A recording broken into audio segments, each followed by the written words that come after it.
Okay, welcome back, guys. Last lecture talked about the way that how can we estimate the logical cost or the operational cost. And we mentioned that before that the database management system is going to use a cost models in order to estimate the cost of executing the plan. Okay?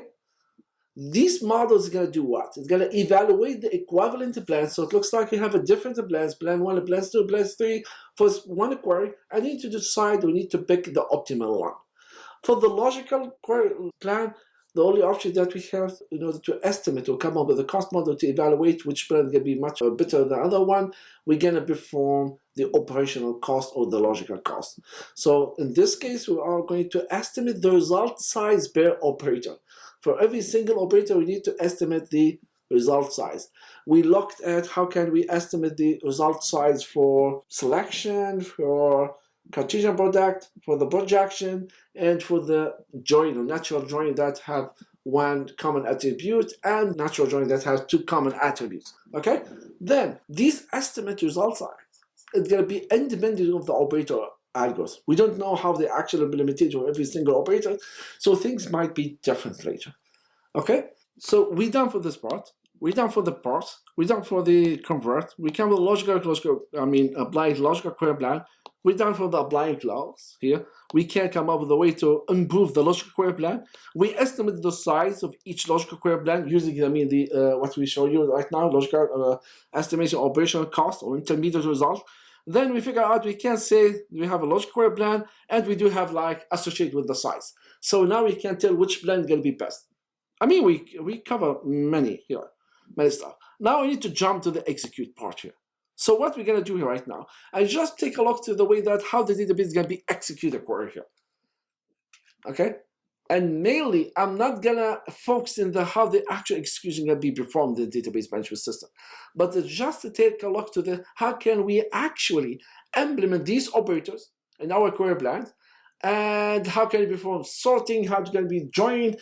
Now let's say we have a different type of join, we have a different type of algorithm. We're going to show you the hash join, index join, merge join, etc. Merge join, sort join. So you have actually, you're going to take a look to the 4 or index join. Actually you have 5 different join algorithms. If you understand how to implement them, that means the rest of the operators is going to be easy. You can take a look, you can be your own time, you can figure out the way how can we implement them. Okay? Then after that, we're going to take a look how to put everything together in one plan, because right now we're going to show you how the data is going to be processed, how the data going to be, if you have like this, then we're going to have like a physical query plan. You say projection, selection, and natural join are on this. Each one is going to be associated the way that how can we execute the actual or implementation for each operator. And here for the relation R and S, you're going to find, we're going to show you the way that how can we perform access mode, how can we extract the data from the relation R using either index or sequential scan. So it's going to be specified here in this plan. Then after that, we're going to show you how can we the data can be passed from the lower level to the higher level. Okay, different ways. We're going to do different algorithms, different operation modes. We're going to be follow up in order to find a way to how the data can be propagated, how they're going to be passed, but all things together in general speaking in order to produce the final result. Okay. Actually, we're going to take a look here. We're going to see that we have how can we estimate the cost of the physical query plan. Yeah. Here, the only thing I need to jump, but we're going to jump. How can we elaborate different physical query plan they're going to have here?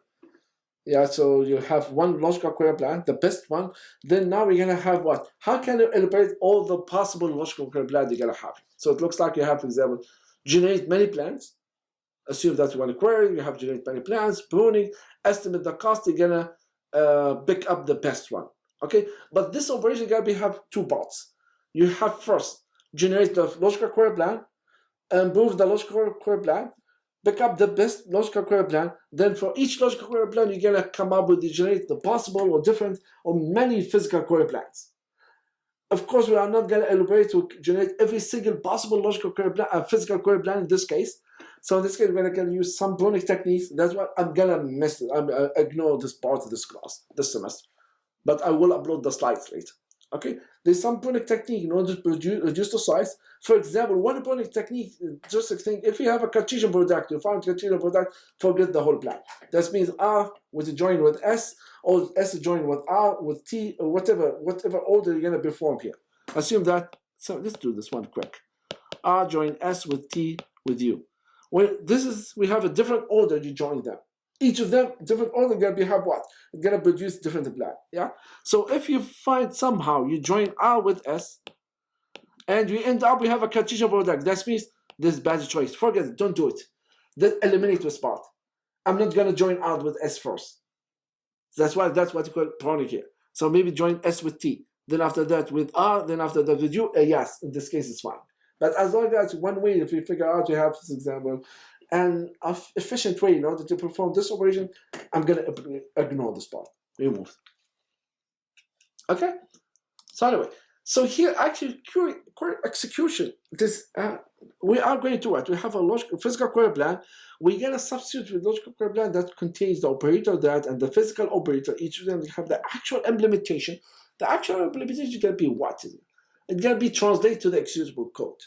So right now, for example, assume that this is a query here somehow, and this is the execution plan that we come up with. Assume that the kind of execution plan we have, not accurate one, but just from the text, from this paper. Okay, this is the way how to represent the execution plan, and here it's going to be translated some code here, some piece of code in order to be compiled, or that's just a query or pseudocode. This is how it can be executed in the lower level of the database management system in the higher level. But here it looks like it's not direct it actually might be direct translation. For example, in order to perform acceleration R, perform selectivity, you have to acceleration R. So you have to give me the actual implementation, the code that allow me to acceleration R. Whether it's going to be sequential scan or it's going to be, let's say, index scan. Then after that, you're going to perform selection. You have to implement what the actual implementation of the selection. Yeah? This is a code. For example, Iterator with the visible value, then if the value from the tuple of this relation satisfy this condition, can be part of the result. Otherwise, I'm going to ignore that. Add it to them. Okay? So here, since we need to convert somehow the data of the SQL to the executable code, so we have two different ways to perform any code to that code machine or executable code. Either you can either combine, or you get a compilation of the interpreter, or you can maybe pre-processing. That's means this case, they can be like generate like as a functions, and after that you can call this function in order to execute your code. I'm not going to cover this one in this class. We don't cover this one in more details. If you're interested, we have two interesting maybe you can take a look here to see how the actual combining data can be queried into the machine code, which is not the part of this course. Okay. So back, just to remind you the query plan that we talked about so far. Database, we have SQL query. It's going to be converted to the query plan. And the query plan can be arranged in the tree because it's going to be easy to understand, right? So we have a tree, and it looks like a tree is going to have, for example, R, natural join with S, selection, and projection. I'm losing my voice. 1 second. Okay. Then, yeah, I'm talking too much. So anyway, so this one is going to be the SQL query, or the statement actually in general. It's better to say, instead of saying query. And it's going to be a query plan. The operator is going to be arranged in the tree here, something like this. The data flows, and going to be from the leaves toward the root. We start accessing the data of the R, then after that, we're going to fetch for every single tuple. Somehow, we're going to see how the implementation of the natural join you're going to see next lecture. I guess, yeah, we can start looking at this one. Then after that, you're going to be passed from the selection, then after that, until reach to the projection. And the output is going to be, this is the outcome of the result we're looking for. Generally speaking, typical binary operator is going to be binary. Okay? So it's going to have two children at most. Most of them. Some of them going to be unary, that's means for the selection, projection, etc. Or the X was going to be performed to try to X to the relation itself. So the same query plan can be executed in multiple ways. You see that the different ways you have. Either going to be for selection, maybe, or maybe push the selection down the tree in order to come up with the optimal to move to the logical query plan. So that's one way. If you have a multiple, let's say, the algorithm in order to perform the join, so for the same plan, I can produce multiple plans depending on the different type or number of the algorithm can perform. So again, here with the query execution, I just take a look at how to implement the operators, okay, and what's the cost of the implementation. Then how to implement the query. This is when you take a look at the implement the query. This means here in this case, I'm trying to do what? I'm trying to say, how can you put everything together? How can you execute the query and produce the final result? How the data can be passed from one parameter flow, the data flow is going to be from the lower level to the higher level.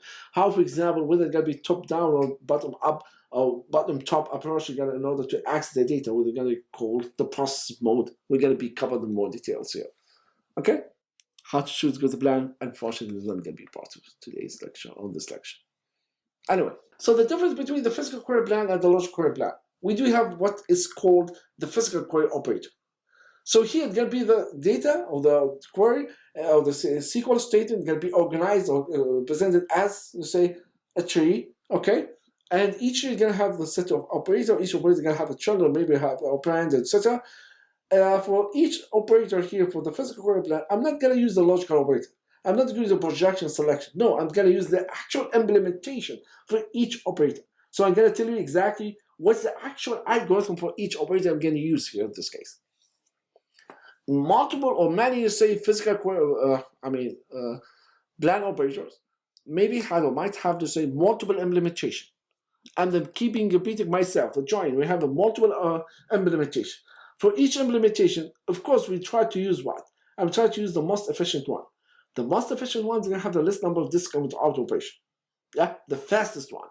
But unfortunately, the fastest one, or the very efficient one, requires a large amount of memory. So there is some restriction here. It depends on the amount of the memory available for me right now in order to execute my query. Whether it's enough to use that efficient algorithm or not. If not, I don't have a choice. I'm going to go to the next efficient algorithm. Okay? Some implementation you're going to see of these physical plan operators going to be less efficient, but the advantage of this one is going to require a smaller amount of data, amount of memory. So we're going to show you exactly, going to be more clear when you talk about the actual implementation. You're going to see that when you try to one implementation, you try to use this implementation, this one is going to be more efficient because it's going to be maybe X the data only one time. That means it requires less disk number, disk input out operation. But it requires a large amount of memory in order to make sure that all the entire relation can be fit into the memory. Okay? So in other words, the amount of the available buffer, the memory, will be determined which implementation you're going to use or choose. So how can you estimate the cost here? I'm talking about in the physical query plan, after you have the exact implementation. The simple thing, if everything fits in the memory, that means I'm going to just say only going to use a standard computation complexity.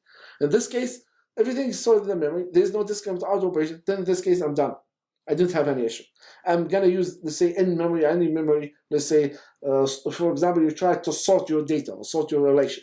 So in this case, since my relation can reside entirely in the memory, I can use any in-memory sorting algorithm. So in this case, I'm done. I do have only a problem. If the data cannot fit in the memory, then in this case, I need to have like a special implementation, which is the one that we try to cover this class. If not, then assume they have the fixed memory available in the buffer page. Based on this case, you need to arrange data back and forth somehow from the disk into the buffer, perform some computation.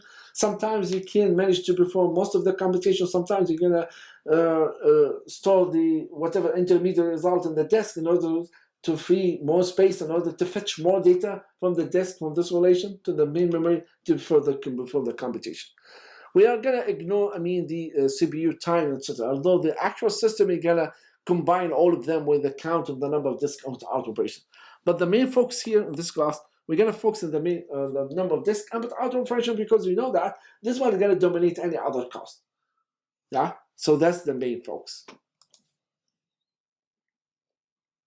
So here we are going to do what?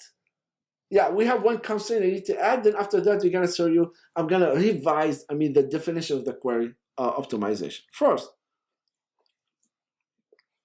the cost of any physical query plan, it depends on what? The number of disk blocks that are accessed by the execution of the physical query plan. When you try to perform this operation, you need to tell me, for example, the cost of the physical query plan to say this physical query plan is going to require from you to perform, let's say, 1,000 IO with disk input out operation. This plan just 100. Oh, that one is much cheaper.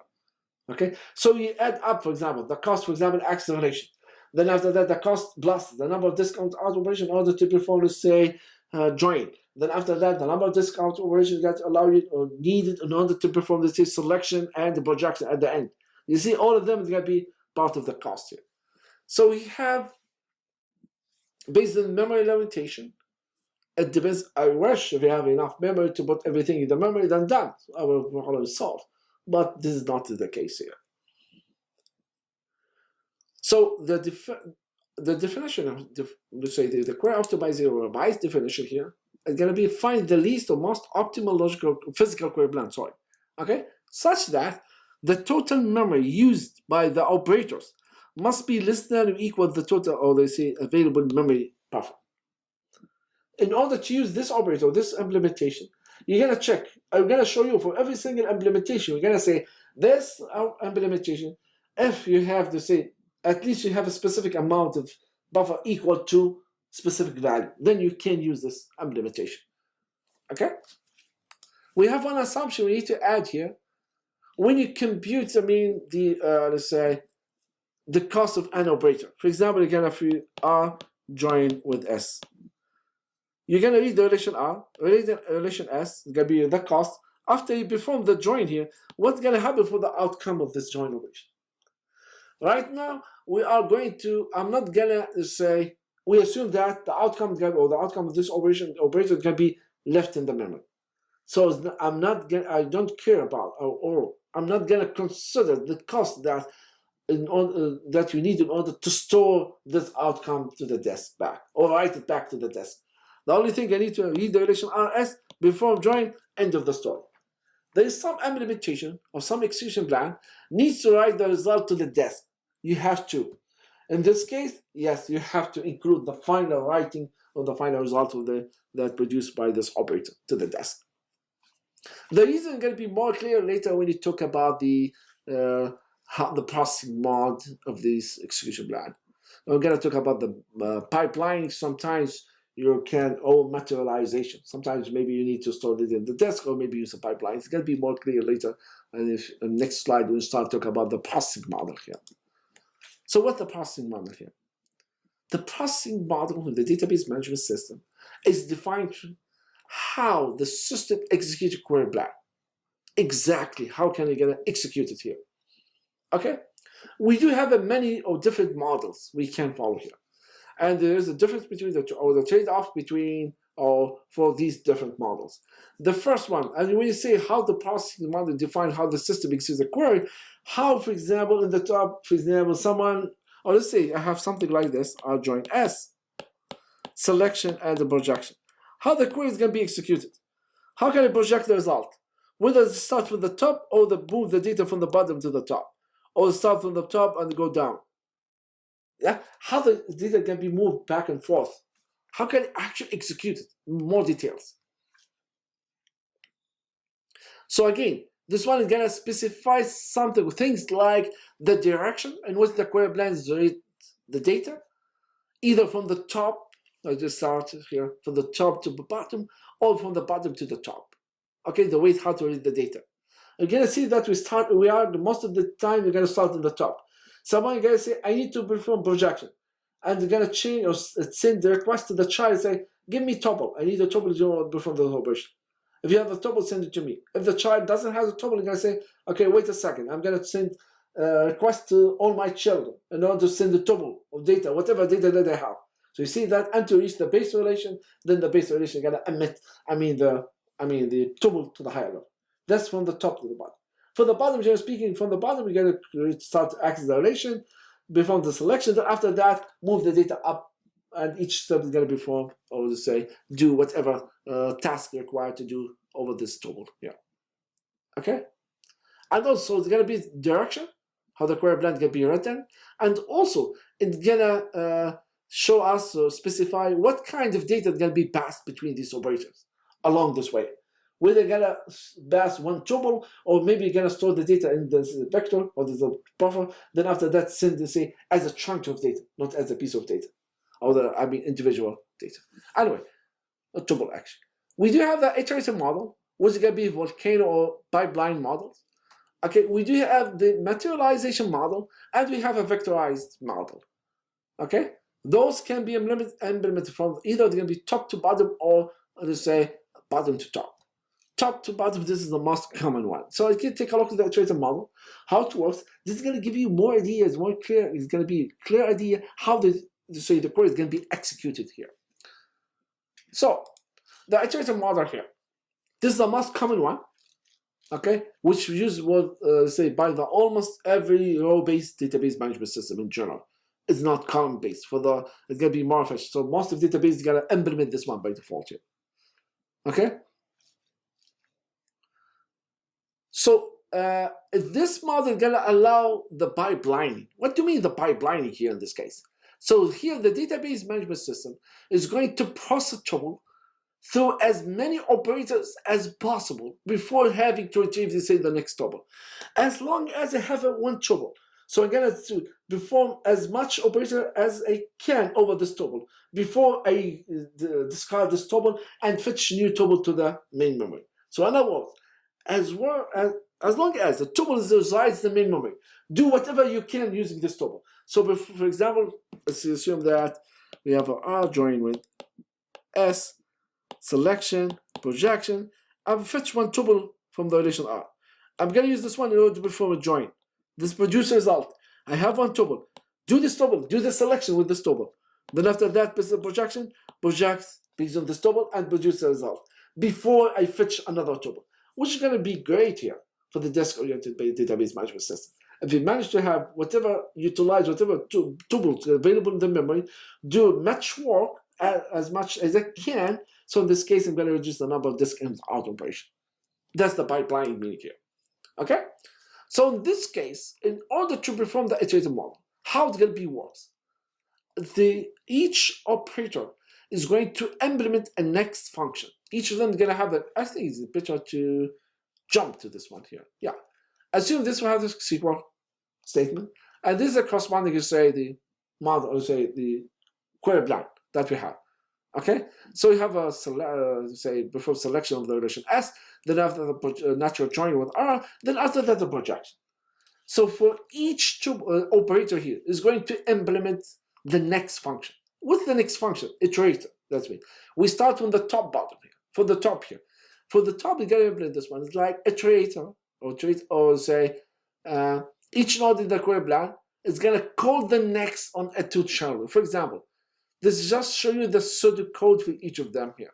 Let's go over some of them, okay? The projection for each tuple that you have from the child that you receive from the lower level, you need to perform what? Emit the projection, apply the projection based on the, filter out to just remove, the attribute that you don't need, or just keep the project A and B, for example, for every single tuple that you got from the lower level. Okay, we're gonna talk about how to get this information. This is a join here.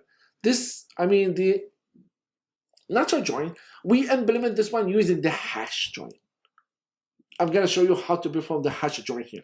Generally speaking, the hash join, you're going to take the left hand or left operand of the left hand side the relation, which in this case R, and build a hash table.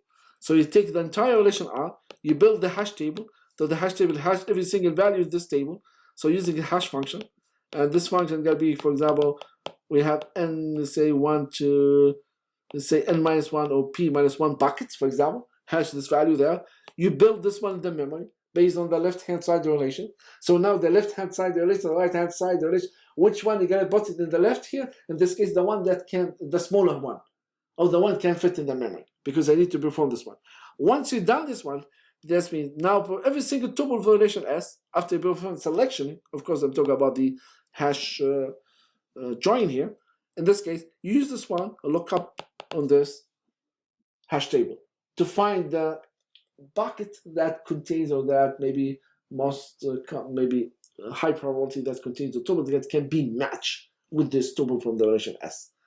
Once you find this one, then after that you can perform check whether they have can match or not. If match, then that means you're going to perform what?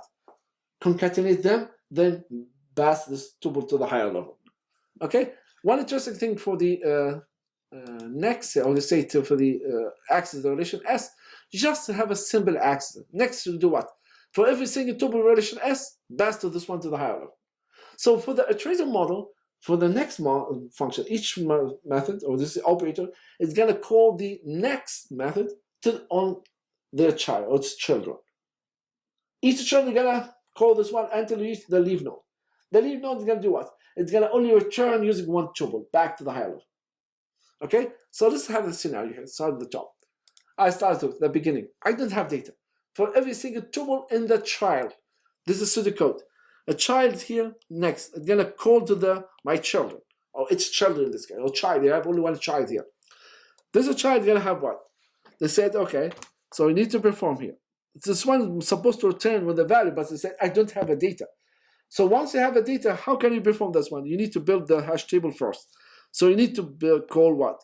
The left next. First, keep this one. When I call the left here, the left is going to say what? You have only relation R. It's going to take every single tuple relation R and going to say, this here go, one tuple. Okay? So this one, for every single tuple, do build the hash table. Then I need the next. So this one, keeping this one, calling the child, it's a child, and the child in this case is going to return one tuple at a time. I know it's not efficient, but this is a simple implementation. Every time you request a tuple, it's going to send you one tuple. At the end, you're going to say, maybe you end up with say, if there's no enough tuple, you're going to have maybe null pointers. Or let's say non-markers, they say, there's no more tuples. If you have to say, no more. If you said no more, I'm done. So I'm done from the first part. Let's be clear, this one here. And go to the next slide. It'll be much better here. I'm done from this part here. I build to say the hash table. Now we're gonna say for every single tuple T2, so in the right next. So I'm gonna call my item. Give me tuple. Do you have a tuple? No? Wait a second. This one I have is gonna execute the next. It's gonna call to child. It's a child. In this case, give me one tuple. Here you go, this one tuple. This one, once you get one tuple, you need to evaluate, check, make sure this tuple is gonna be satisfied the selection that you have made. Filter out can be filtered out or not. If this one is gray, evaluate to the true, then I'm gonna say, here you go, this is the tuple that you're looking for. Once you get the tuple here, be clear this one here, and jump to the next here. Now in this case, when you have a tuple here, this one is gonna be back here, and it's gonna be use the property lookup in the hash table, see the matching whether the tuple or define the block, specific tuple inside this using the hash table or the hash index or whatever. Then after that, you're gonna find match. If there's a match, you're gonna do what? You're gonna concatenate both of them and send the result now to the higher level. So this higher level on the top of the root, I said, okay, finally got the data that I'm looking for. Then I need just to emit the projection. That's the iterative model. Make sense to you guys? This is a simple implementation here. What do you mean the pipelines? Pipelines is a set of operations that you're going to perform in order, as long as you see that. You see here, I do have a tuple here. I got from the S. I'm going to use the tuple to perform this operation. Then if this tuple survives, I'm going to jump, use the same tuple, perform another operation, use this tuple. As long as this tuple is available in the memory, try to do as much work as you can using this tuple. Then after that, assume this tuple will find match. Then it's going to be passed to the higher level, and it's going to be projected there, and it's going to produce the final result. Okay? Here you have full control. You can specify, for example, the limit here. You can't give and say, hey, I need only 10 tuples, no more. Once you use a limit or a specific number of tuples, you can stop. I can say no more next, dot next. You can specify this one. If you said limit 10, for example. We do have another thing we call the pipeline breakers. Sometimes some operation you're going to say, I'm not allowed to pass any tuples until to finish my task or have a limited number of tuples. For example, here, this operation here. Let me go back here. Here. This one is not going to pass any tuples. Yeah, getting the data from the lower level, it's a child, until build the hash table. That's one thing, as you mentioned, the join, we call this one the pipeline breakers. So in other words, some operators will block until the children emit all of their tuples. It's going to be happening from the join, subqueries, order by, try to compute the maximum or the minimum in this case. So you cannot perform the maximum minimum based on one tuple. I need to have the entire data in order to perform this operation. So in this case, it's going to block until this one is going to be, I'm not going to continue to the next step until to make sure that I got all the data that I need from the lower level. That is called the pipeline prayers. Okay, so that's the iterative model. There's another model, it's called Materialization Model. So the Materialization Model is like a specialization for the iterative model. So here, where each operator is gonna process, it's input all at once. This is the main difference here. It's not only one at a time, or a tuple at a time. No, each operator, projection, selection, join, and etc. is gonna say access or say process. It's input as one unit at once. So instead of having the next function that returns a single tuple as the same situation of the case on the iterator, here no. When you ask, for example, I need the data at the higher level, the lower level, the children can say, here you go, this is all the information that you need. Done. Don't call me back. That's the meaning here. So it looks like for every single operator is gonna implement output method. Okay? And the output method is gonna say, I need the entire data from the child. That's the meaning here. When you call to the lower level, you say, please, I need the entire data. Here, when you say that I need the entire data, you gotta say, wait, I need just to build, join, somehow give you the result. First, I need to build, say, the hash table. So in this case, we're gonna start looking at this one, not today, but next lecture, we're gonna cover this one more details. Today, we're gonna see different algorithms. How can we implement the hash, or let's say the join in general. So this guy is gonna say, okay, give me the data. So this one, go to the lower level, and the lower level is gonna say, read the entire tuples, the entire relations, put this one in the buffer. We call this one output. Then I was gonna say, here you go. This is the entire data. So it's called once. Okay. It's gonna build, you say, the hash table. Then after that, they're gonna say, I want all the information from the right side. So this case is gonna give me the entire tuples, the entire, not one tuple at the time. So this one is gonna build, let's say, creates a buffer that contains the data. Then start asking for the whatever. Say, please give me the entire tuples that you have in this relation. So ask one time, put the data in the output. Then when the output is gonna be full, the entire relation is gonna be ready. Fetch to the, emit this one to the higher level, and this one you're gonna emit the data at the higher level. Now we're gonna probably perform or create the join between two relations, R and S. Once we get the final result, the entire result, how many tuples, it depends, you're gonna send the relation of the data to the higher level. So again, the difference here, instead of having to say next function that returns a single tuple, each operator gonna returns all of its tuple every time they get requests, please give me the next data. Okay? And that's the materialization here. This approach is better for all TP, okay? This is for the online transaction processing, okay? Because just speaking, what are we doing here? This workload, because the query typically only acts small number of tuples at the time. Remember, I said all TP query that mainly, for example, you ask your own information, you try to update, for example, your account information, or maybe we do shopping, but generally speaking, you ask, let's say, small number of tuples. So when you ask for data as a materialization, say, give me all the entire tuple that satisfies this condition, so hopefully it's going to be a limited number, not the entire relation, not 1 million. Okay. Or for the OLAP, is not working well in this case, this kind of structure here. If you remember online analytical processing here, it's going to use a complex query, so it's going to access huge amount of data. Mainly, you're going to read large amount of data. So in this case, if you wait for a large amount of data to fetch pass as one unit, that means that calls me you or enforce you in the middle somehow. Let's do this one here. You try to give me, for example, all the tuples. For example, you have 1 million records. Maybe cannot fit in the memory. That enforce me in order to store somehow the data on the disk in transit, because I cannot handle all this information in the put it in the main memory. The other type of the model is called Vectorization Model, which is almost similar to the Iterative Model. The only difference here, when you implement the next function, it can be the same thing, but in this case, the only difference, each operator is going to emit, to say, a batch. So here, instead, we take a look to the Iterative Model here. Every time we want to ask for a page or tuple, I'm going to send a single tuple. Instead, just emit a single tuple. Let's say create a vector or batch of the data, and you can specify what the size of the data you want.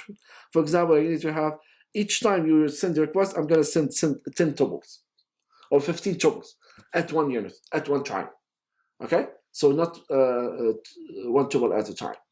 So instead we have like a single tuple, each operator gonna emit, so say, or send, say, a batch of vector of data instead to that. Okay? You go back here. And the size of the batch of the data can be very based on the hardware or the query properties at the time here. So in this case, I want the data at the top. Of course, we're going to use like a vector, variable to hold, the result they ask for. We'll say next child, we'll send a request, go to the level here. So here, the only minor variation, instead of every time we send emit one tuple, I need just to iterate until we have enough number of tuples that can fit in that batch of the request. Assume that, as we mentioned, maybe 10 tuples, 15 tuples, whatever. Then once we get to 15 tuples, then after that they can emit them as a tuple of the batch here. Okay? This one ideal for OLAP, okay? Requires. Why? This one is going to have this case scan the large number of tuples. Here we have another variation with the iterator here. Here you can tell, for example, whether you're going to send the entire tuples, or the attributes of this tuple, or maybe you have a limit number of attributes. You can say only column-based. For example, assume the tuple of the relation R has A, B, C, D. In the iterative model, you have to send me the entire tuple. Here you have control. You can say, okay, I need just to send only the AB's values. Yeah, so you can specify or limit what kind of information that you need to send, okay, as a column-based or row-based if you want. One thing I need to add about the vectorization model here, I'm not sure whether they cover this one, the operating system or not. Sorry, yeah, the operating system or not, because it's like a modern CPU. It's gonna have what is called, the vectorization, okay? Which is the process that converting an algorithm from the operating from, instead of working the single, say, value at a time, it's gonna operate on the set of values at one time, which modern operating system, CPU, provide direct support with this kind of operation. They call it vector operation. If you are familiar with the single instruction is applied to the multiple data, or SIMD here. Let me give you an example here. For example, assume that you want to say for I equal from 0 to 4. And you say CI or equal AI plus BI. So you have two vectors, A and B, and you want to store them. Okay? And you need compute to say the summation. Okay? So if you have a normal, or say traditional CPU, it's not modern, okay? So like it's gonna perform a serial calculation here. So we try to compute to say the addition of two vectors and put the result in CI. So in this case, it looks like you have something like this here. I'm gonna use only A0, added with B0, and the result is gonna be for C0. And if you have a space here, I'm not gonna use for those, for example, A1 and 2, 3, 4 is not going to be used. So the result of the computation is going to be based on, let's say, individual elements of the vector. If you have like vectorization on the modern CPU, what they're going to do here, they have an ability in order to have some instruction.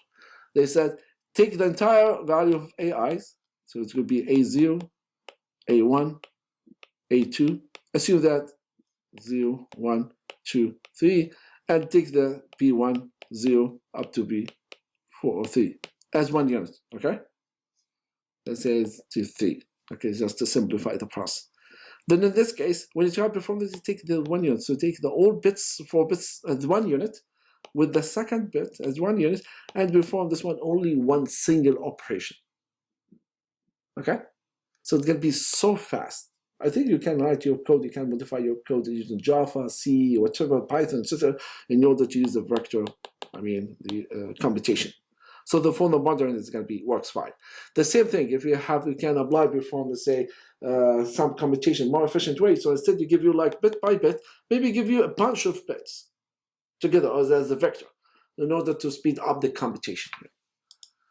So generally speaking, we do have these models that we talk about can be implemented in either can be, as I show you right now, from top to bottom, or it can be from bottom to top, okay? Just I want for me to be aware that both techniques are available. You have different ways in order to implement them. Maybe the top to bottom, that's the one that's easier for us as a human to understand, to see, because it makes sense for us to start at the top, and you can imagine how the data can be looks like. And most of the database management system implement this one, this way that you use in order to implement the different model, process model to the data. Now, how can we estimate the disk input output operation? Now we're going to show you that some parameters or some statistical information that I need in order to help me in order to estimate those disk and what the number of disk input output operations that I need in order to achieve or in order to perform the square in general. We can do this one based on the operator. Then after that, we can combine the overall result to say this plan is going to cost us, for example, 100 or 1000 disk input output operation. So you need to find a way to count the number of disks here. So we need the following information in order to count that. The first one needs the number of blocks that contains the total of any relation. Just for example, for the relation R, I need all this information, all the relations that participate in the square. So the BR is going to be the total number of blocks that are required or contain the R tuples, 5, 6, 100, whatever. Here we do have FR, which is used as the maximum number of tuples in the relation R per block. How many tuples can be stored in one block for the relation R? 5, 7, 100, whatever. Okay, it depends on the size of the tuple, of course, and it depends on the size of the block. And you are familiar how to do that. We have the very important parameter. It's called M, which represents the memory buffers available in the main memory to the operator in order to perform the computation. Usually you're going to say, for example, the value of M available, you have, for example, 100 block or base available in the buffer pool. You can use them in order to perform the computation. So this one is going to limit what kind of algorithm you're going to use here. For example, if you have an algorithm, you can use an efficient one, but this one requires, for example, the memory available 200 blocks. So in this case, I cannot use the efficient one because this is, I don't have enough memory to use that algorithm. Okay? We have another two parameters. I'm going to ignore them because usually I cover the index, but I'm not going to cover the index in more details here. So for example, if you use B plus tree in order to perform searching to find the right block for the tuple in order to achieve that. So there is a cost associated with accessing this B plus tree. So in this case, you need to have the height or the level of the index that you have, and also the number of leaf nodes or leaf blocks in the index I. How many leaf nodes do you have in this index in the lower level? Mainly, actually, we're going to use the 3 parameter at the top. And the M is going to be the most important thing here. So let's first start looking at how can we access the data in the lower level. So starting now from the lower level, you have a relation R. Now I want from you to see how can we access the relation R. We do have a different ways. Yeah, the base relation in the bottom we have R, natural join S something. Then you go up to continue your query. Now we need to see how can we access the relation R here in the lower level. Actually, mainly we do have 2 ways to do that. Actually, we have 3, but mainly we can say 2. The third one is like generalization of the index scan. So either I'm going to perform sequential scan. So this means access the tuple. Remember, the relation R is going to be like a blocks. Okay. In order to get access to the relation R, you have to read the entire blocks. So sequentially start with block 1, block 2, fetch each block to the main memory. Then after that, you need to iterate over every single possible tuple in this block. Right? That's what the meaning of the sequential scan. For the index scan, I'm not going to access directly to the tuple of the blocks here. No, I need to have like a special data structure that contains a number of blocks here. It depends whatever index that you have built, B plus a tree, hash, let's say R tree, whatever kind of index you have, okay, data structure or grid index or whatever. So in this case, you have to consult the index first. So check if the index is available, the blocks of the index available in the main memory. You can search them after that. Tell you, for example, you need to fetch block number 5 or block number 16, and etc. So you have to go through the index first in order to speed up the access to the data. Instead, to perform, the sequential scan, which is the most of the case that we need to avoid, unless this is the only option, or sometimes it'll be faster than the index. I'm going to show you, for example, if you try to select or access the entire relations.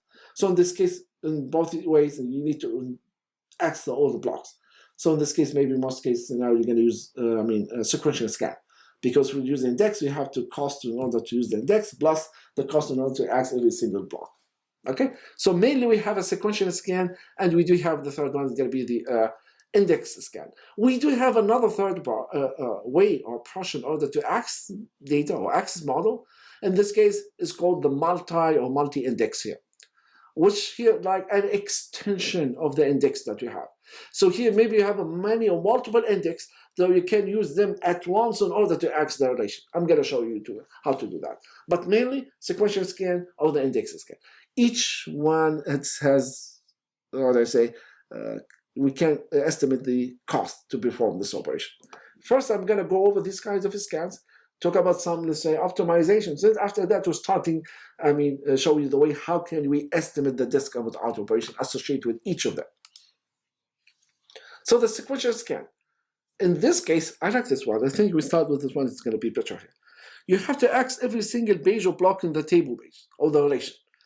So we have, for example, block 1, block 2, block 3, 1, 2, 3. You have to access each of them. Fetch this one to the main memory. Then after that, for each block here, assume that it's the main memory, you need to iterate over every single tuple stored in this block. Yeah? And it depends. Sometimes maybe you have selection. If you have a selection, you have to, perform the predicate if there exists. If not, assume that select the star from the relation R, iterate over every single possible tuple from each block that you fetch them from the disk to the main memory, then you display the result or pass the result to the higher. Okay? So here for each page in the block here, fetch the main memory. Each page in the, for the main memory, you have to iterate over every single possible tuple inside this page. And you can perform, for example, evaluate the predicate if it exists. This is always the worst thing that the database management system can do. We try to avoid this one. Because this one, if you have, for example, 100 block, the relation R is going to be stored to the number of blocks required to store the relation R is 100. This means we're going to perform 100 discount operation. And it depends where the data can be stored, organized. Yeah. We can do some optimizations. Some of them we covered before. So the prefetching, one interesting way to perform in order to perform some optimization. Okay. By the way, when we say optimization, just to try to make it make the sequential scan can be executed faster, or maybe you do less work. You are not going to do too much work. Yeah. If you manage somehow to reduce the number of disks, of course, you are going to read the entire relation, the whole thing. So I'm not going to reduce, the number of disks out of operation in this case. But somehow you're going to reduce the work that you're going to perform in order to achieve that. Okay? Prefetching. One thing you can prefetch the next page, which you're going to reduce. You still having number of disks out of operation. For example, you're going to access 100 blocks for the relation R. We see the number of blocks in the relation that's to store the relation R is 100. But I'm going to do this one in more efficient time. So when you fetch one block, while I'm processing the one block, I can fetch the second and the third if you have time. Space in the buffer pool. And we talk about this one, we talk about the buffer pool. This one kind of optimization. Database management system knows exactly how the data can be stored, so you know exactly what kind of information we can fetch. Parallelize. We can parallelize the operation. We have a multi-thread. One thread accesses a block, one thread accesses the other block. But again, still you're accessing entire blocks, but maybe it's going to be less time you spend to perform this operation. We can use a buffer pool bypass. We talk about that in the buffer pool. Remember that instead, since we're going to perform sequential scan, instead we're going to perform, let's say, or to avoid sequential flooding problem or polluting the buffer pool here, I can do this one. I can store whatever the data or blocks that fetch through that sequential scan. I store this one into the local memory for the, let's say, the query or the operator. Instead, you perform, I put this one in the global buffer pool. The other thing is called zone map here. The zone map is like you are going to be compute aggregation functions. Remember, try to do less work. Okay, so in this case, you're going to be compute, say, aggregate function for each tuple in the relation that we have. Assume that we have the relation R, and the relation R is going to have attribute A, B, C, and each of them they have some value. Now I need to construct another, say, aggregate function, compute the aggregation function over every single attribute that we have here. I call this one the zone map. So here, for example, you can say I'm going to compute the maximum of the attribute A and B and C. What's the height value? The minimum of the attribute A, B, C. So whatever the value that here, based on this block. For each block, you have to compute this information per block, yeah? Then you can say, for example, the average, the sum, and the count, and so all the information can be stored here. Okay, now when you try to perform sequential scan, you are going to access this data. Yeah, you're going to read, for example, 100 blocks. Assume that the BR is 100 blocks. Okay, so what I'm going to do here, I'm going to create a zone map, and this zone map either going to be stored with the block itself. I store, assume that's one block. Let's see, this block we have block 1, block 100. Okay, I'm going to store this information, the zone map, somehow within this block. This one option. Or I'm going to store this information in separate places, in separate blocks. So in either case, let's say, if I store this information in the same block, when the database management system fetches this block to the main memory, it's going to say, okay, first, I know you need to just do what? Generally speaking, when we perform scanning, select the star from, there is a where clause. If there is a where clause, it's going to help me a lot in order to filter out the data if you want to perform that. So you check this one. For example, I want the value of A is greater than 100. And I know this information here, the value of A is 50 here, for example. So we check this information here. Instead of iterate over every single possible tuple of this block, you can check that zone map and see, oh, the value of A greater than 100. No, the maximum or the highest value of A stored in this block is 50. This means there is no need to waste my time in order to iterate over every single possible tuple and jump to the next one. I do less work. Of course, you have to fetch 100 blocks, but I do the less work in this case. The other, or some database management system allow you to store this information in the separate blocks. So hopefully the size of these blocks contain less tuples. It can be stored, say, can be available or stuck in the main memory. So if this one in the main memory here, I can tell, for example, to say this is the zone map for block 1, zone map for the block 2, and it's stored here, somewhere here. You can check this zone map first and say, I'm looking for the block that contains the value of A is greater than 100. So you see the maximum for one is for 50, the maximum A for the second maybe 70 or whatever. The maximum value for the third one is say, oh, it's for example 500. Oh, the minimum is going to be 100. So maybe this is your place. So in this case, I need just to fetch a specific block instead to fetch the entire blocks. So I mean, this is one just simple way in order to try to do some optimization to the sequential scan. Late materialization, that's a different story here. So that means each operator is going to be passed the minimum amount of the information needed to the next operator.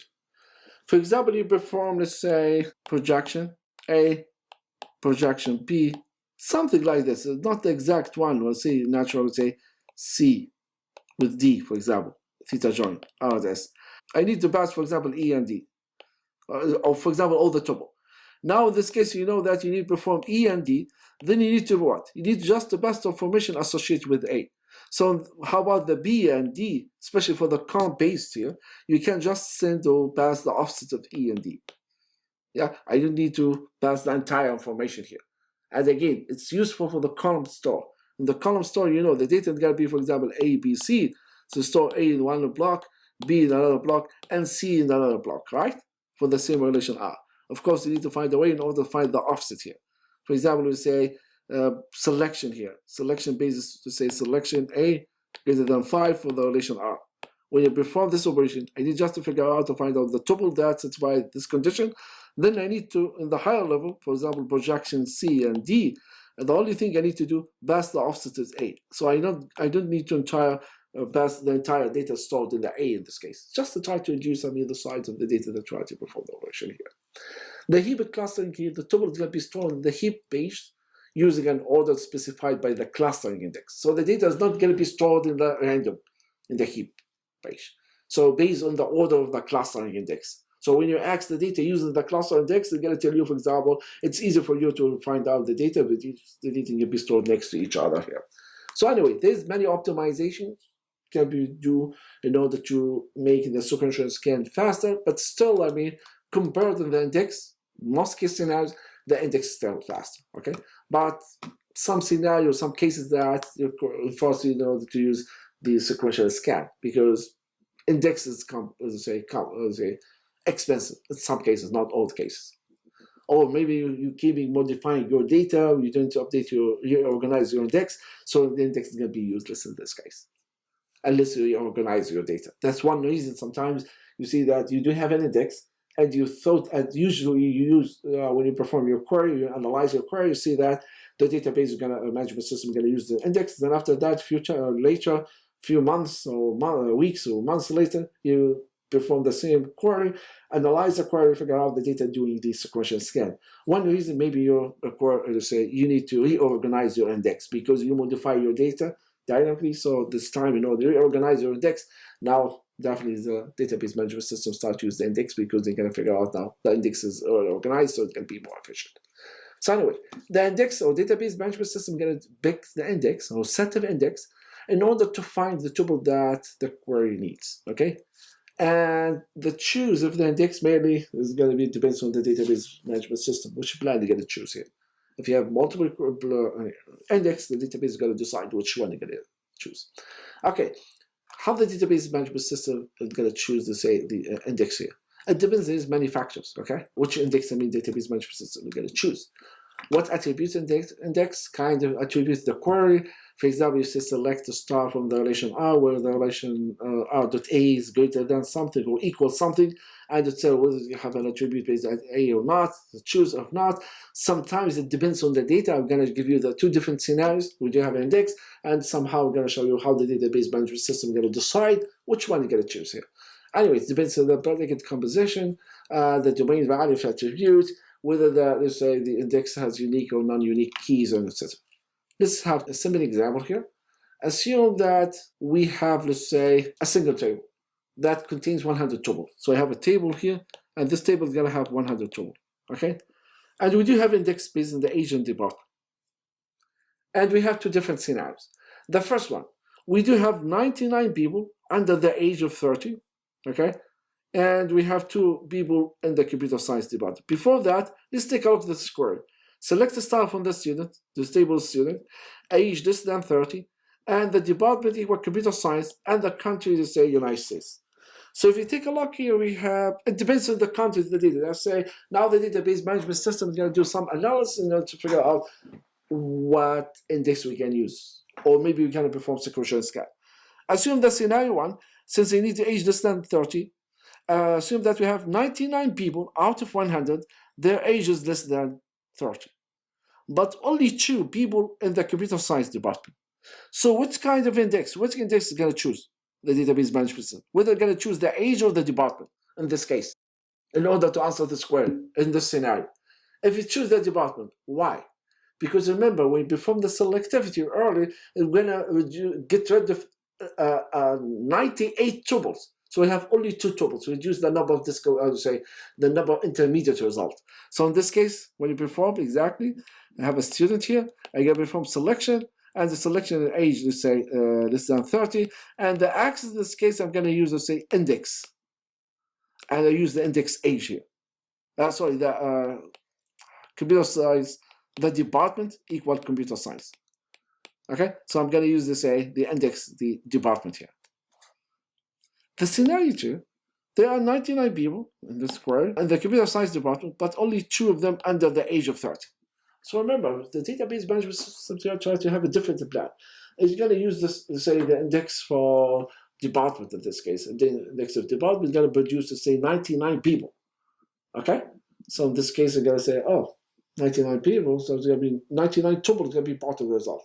What if I use index here, the age of the index age is going to produce only 2 tuples. So I'm going to go with the age 2 because we're going to use 2, so we can perform the operations. Now we have only 2 tuples, so we're going to reduce the number of this out operation. Right? So it depends on the scenario, it depends what kind of index we have, what kind of, let's say, the predicate and the content of the data itself in general. The multi-index scan. So we talked about this one before. We said this is the multi-index or multi-index is an extension of the index scan that allows for multiple index to be accessed at a time or at one section.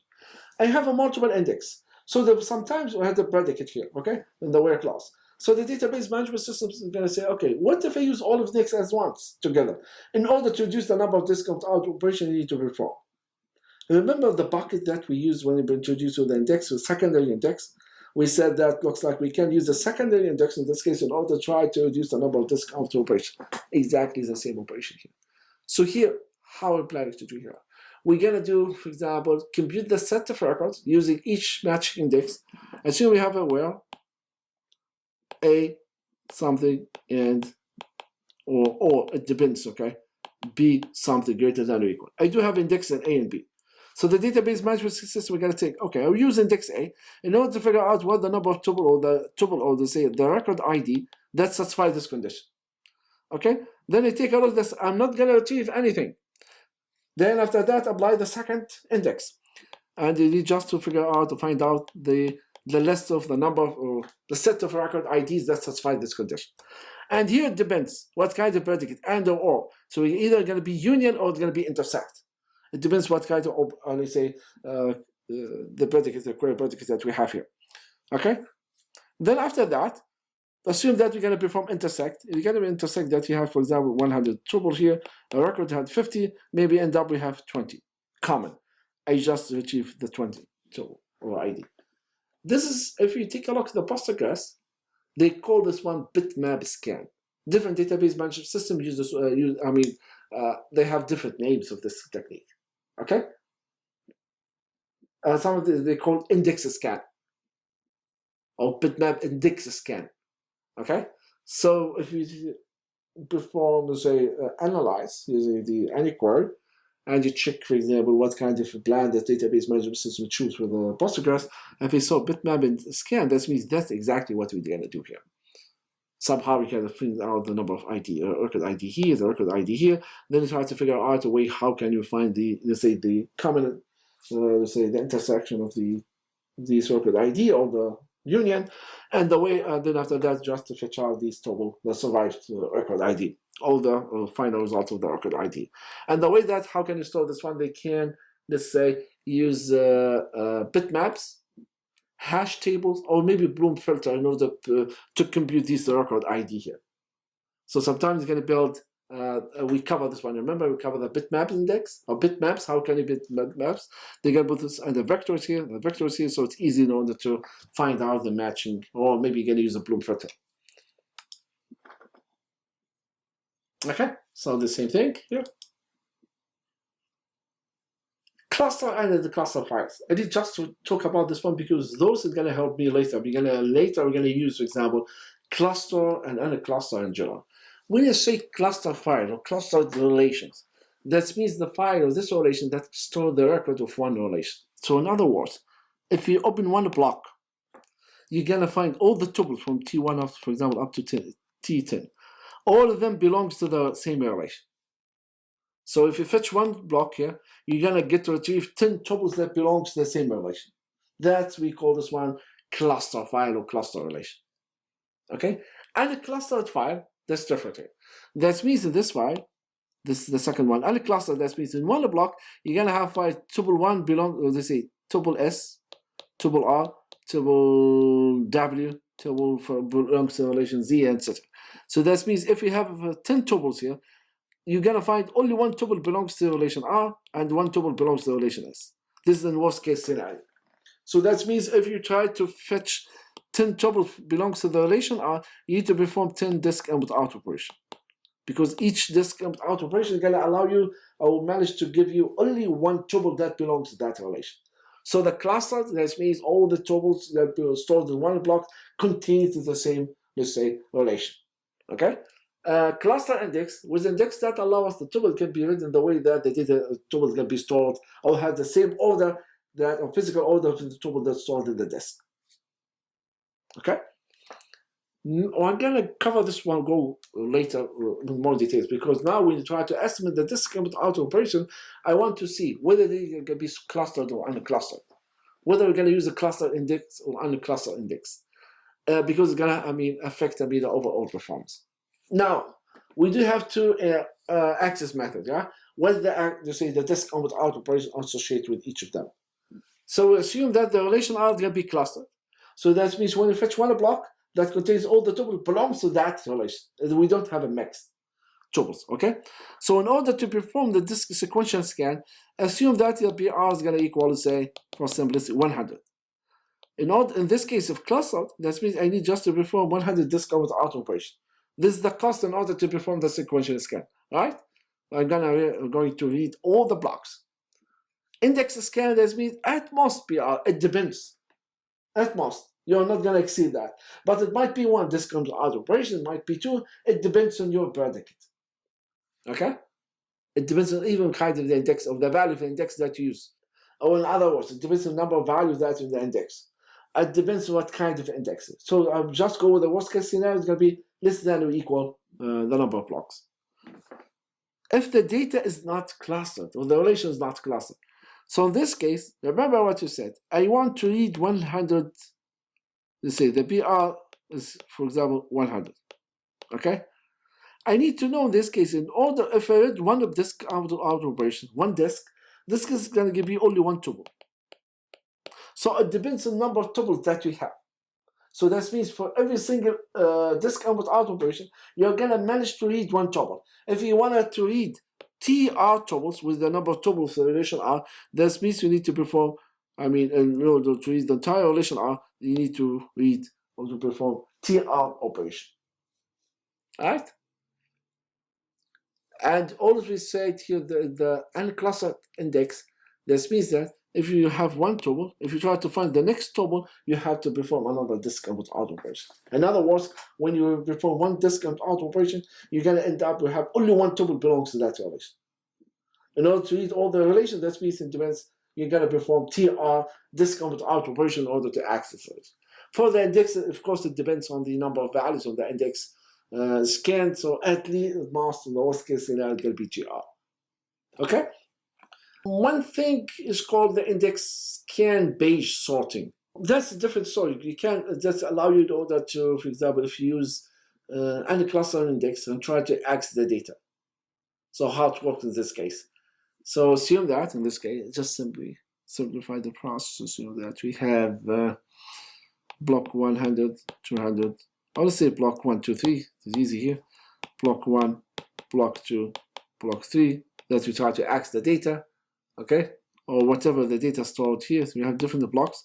The block 1 contains 100, 200, 300, 400. This is the ID, 500, 600.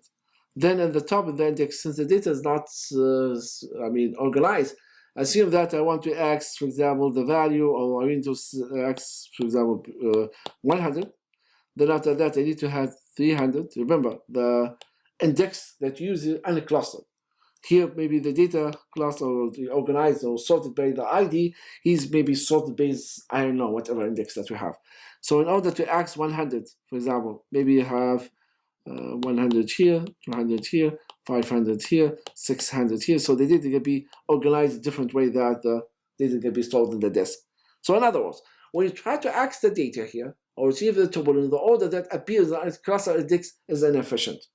Because now the first one tuple here in the index means that maybe you're going to perform the access data B1. 500, that means you have to jump to the B3. 200, that means you have to get back to the B1.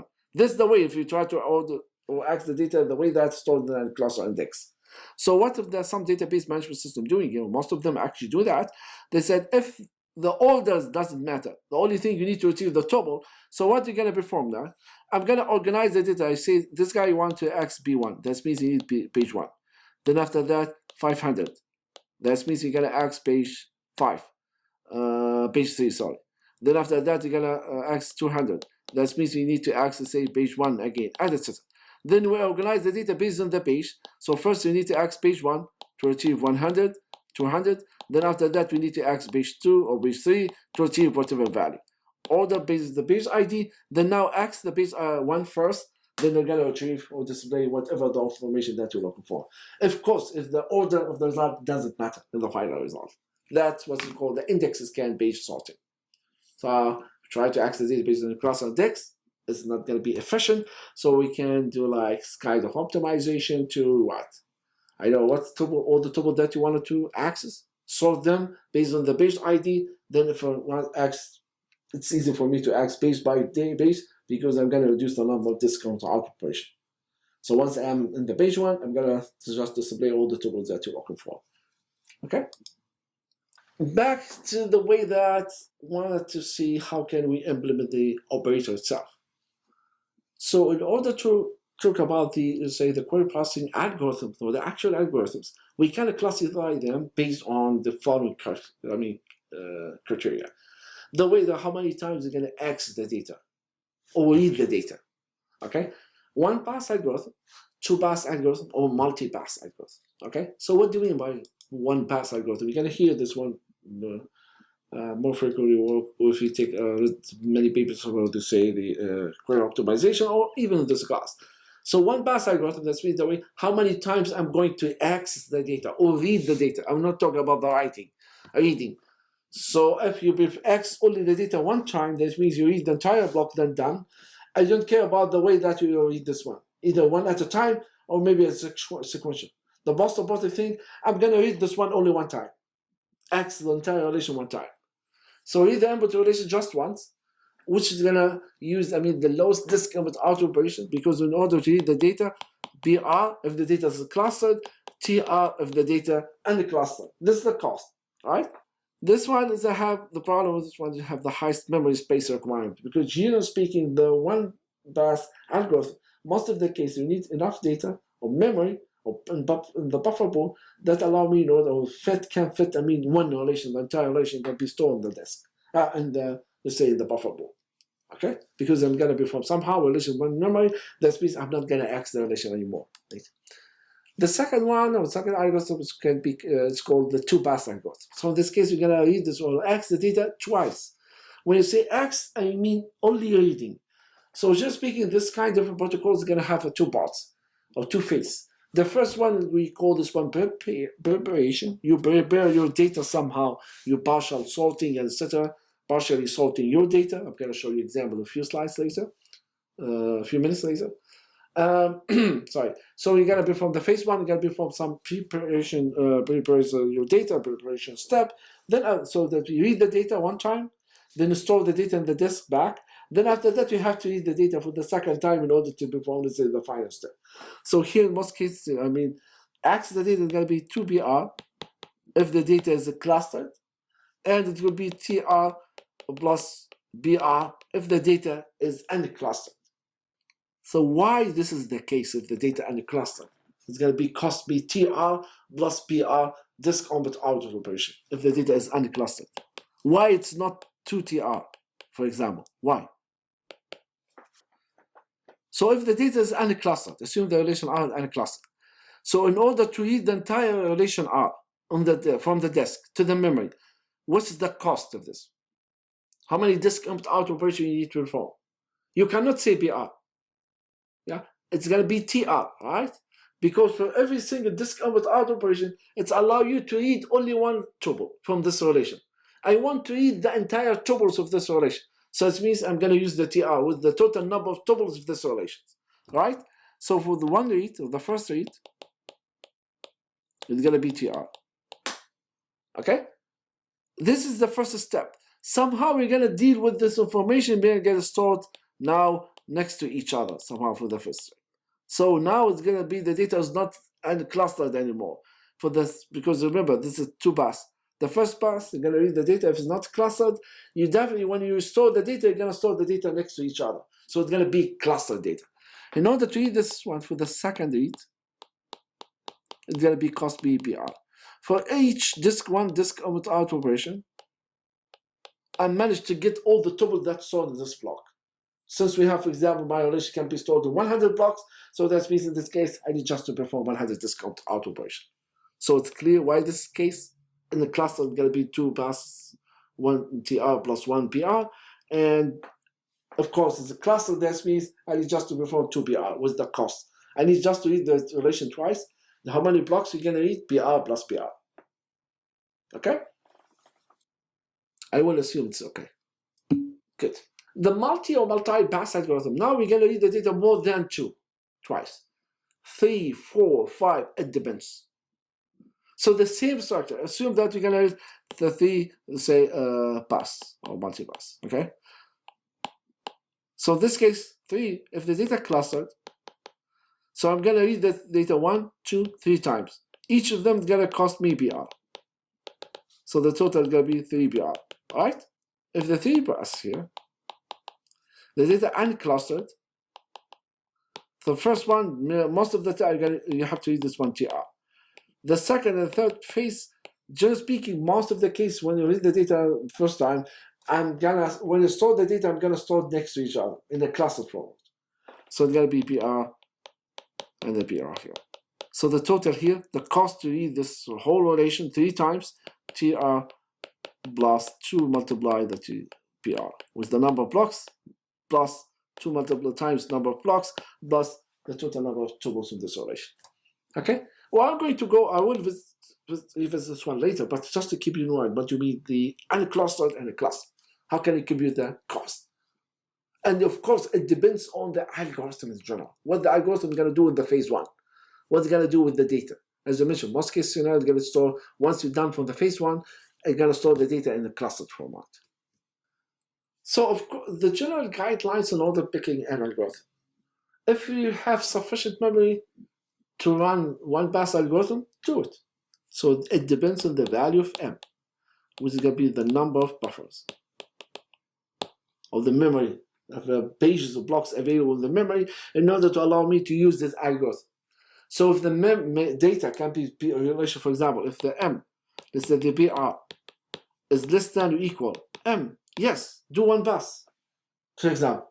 If not, oh, what if the data, the problem right now, why you need 2 passes, 3 passes, why you need multiple access to the data? Because the size of the relation cannot fit in the main memory. That means I need to find a way in order to handle this situation. So if somehow you're going to read the data multiple phases and partially perform the computation until you end up behind the final result. Okay? So if there's a sufficient memory to perform 2 passes, do it. If not, that means sometimes you're going to go multi-pass.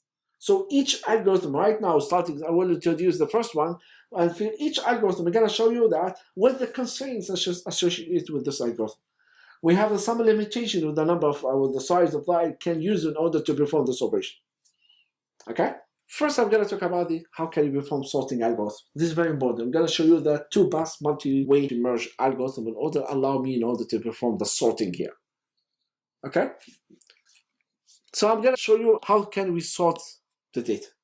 I'm not going to talk about the in-memory algorithm that we are familiar with. No. I'm talking about the situation that what if the size of the relation cannot fit in the memory? How can I handle the situation? How can I sort this data? Then after that, we're going to talk about different algorithms allow me in order to perform the join of this relation. How can we implement the join algorithms? I'm not going to cover the rest because the main thing, if you understand how to do the sorting and you understand how can we implement, the joins or multiple algorithms to perform joins, and the rest is going to be, too simple. Similar to the join, actually easier than the join. Because maybe you're going to perform some sorting, you know how to do sorting, and you're going to see how can you use the sorting in order to implement the join algorithm, one of implementation or possible implementation.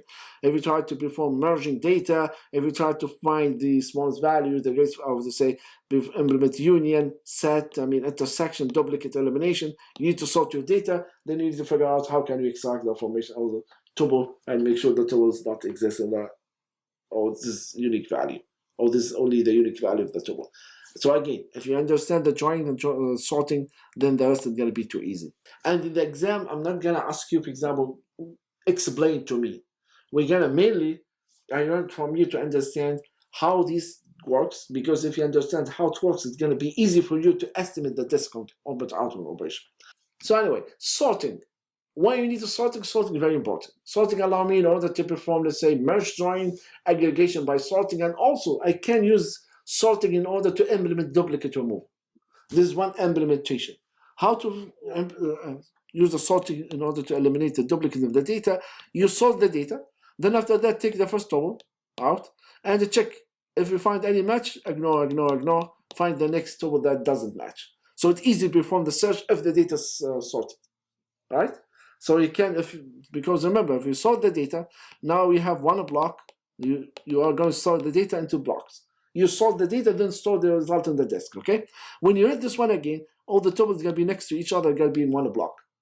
So yeah, it's easy to read the data. Maybe you're going to find the first tuple, T1, and the rest is going to be always equal T1. So you can say, this is the one, ignore the rest, jump to the next tuple. So, I mean, it's one efficient way in order to implement the duplicate removal. Traditional sort algorithm like quick sort, etc., requires that the file must fit in the memory. If it's not, now we need to find a way. I'm going to introduce you to the two-pass multi-way merge sort, with the way that how, if you have a large file, how can you store the file on the disk, okay? Then after that, I'm going to show you that what if the two-pass multi-way merge sort doesn't work with my case. I need to go with the 3-pass and 4-pass and etc. So we can generalize the same pass. So suppose that we have in buffer, okay, available memory in the memory in order to sort the file, and the file cannot fit in the memory. This is the most important thing. How can you tell the BR is greater than, let's say, M? So in this case, yeah, by the way, one more thing here. When you say M buffer here, this means one page is equal one block. They are the same. So this means if you have 100 number of blocks that store the data, and you have 100 M of buffer available in the memory, they are the same. So again, one block or one buffer is equal to one block. They have the same size. Okay? So in this case, assume that you have M buffer. So the plan here to sort the whole relation, I'm gonna do what? I'm gonna take the M buffer in order sorting the data, okay? And in order to do that, I'm going to take the entire relation of the table here, divide this one into blocks and or chunks of data, and the size of each chunk is going to be M. Okay? Can you do this one? Yeah. So I'm going to read the first M blocks and put it to the, let's say, M buffer. Then, since this one is going to be in the memory, you can use any in-memory sorting algorithm. I'm going to sort them, then after that, store them back to the disk. Can I do that? Yeah. So here the block, we have, for example, M blocks, and can be sorted here in the disk. Then after that, perform the same operation for the second next M block. Fetch them to the main memory, sort them, then after that, store the sorted chunks to the disk. Continue this one until the file is done. And this is the first step.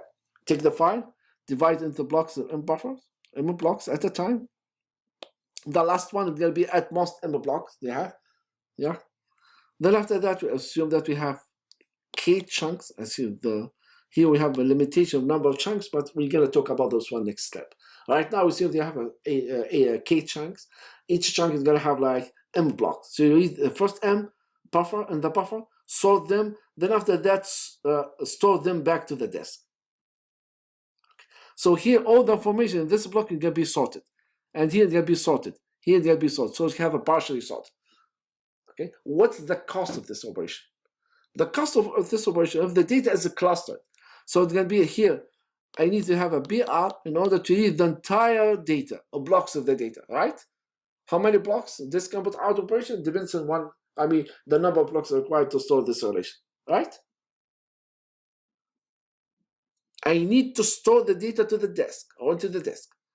What is the cost to perform this operation? Is the BR. So the total is going to be 2BR. So far, so good. Yeah? How is the data is unclustered? Oh, unclustered is different.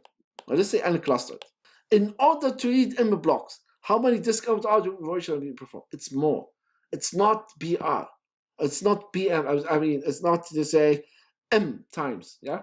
I'm going to perform more. It depends. Remember, in the clusters, every time we try to fetch one block, get tuples, I will fetch one block, end up we have only one tuple that belongs to this relation. So in order to fill, let's say, yeah, let me have this example here. Assume one block or one buffer, allow me to store 10 tuples.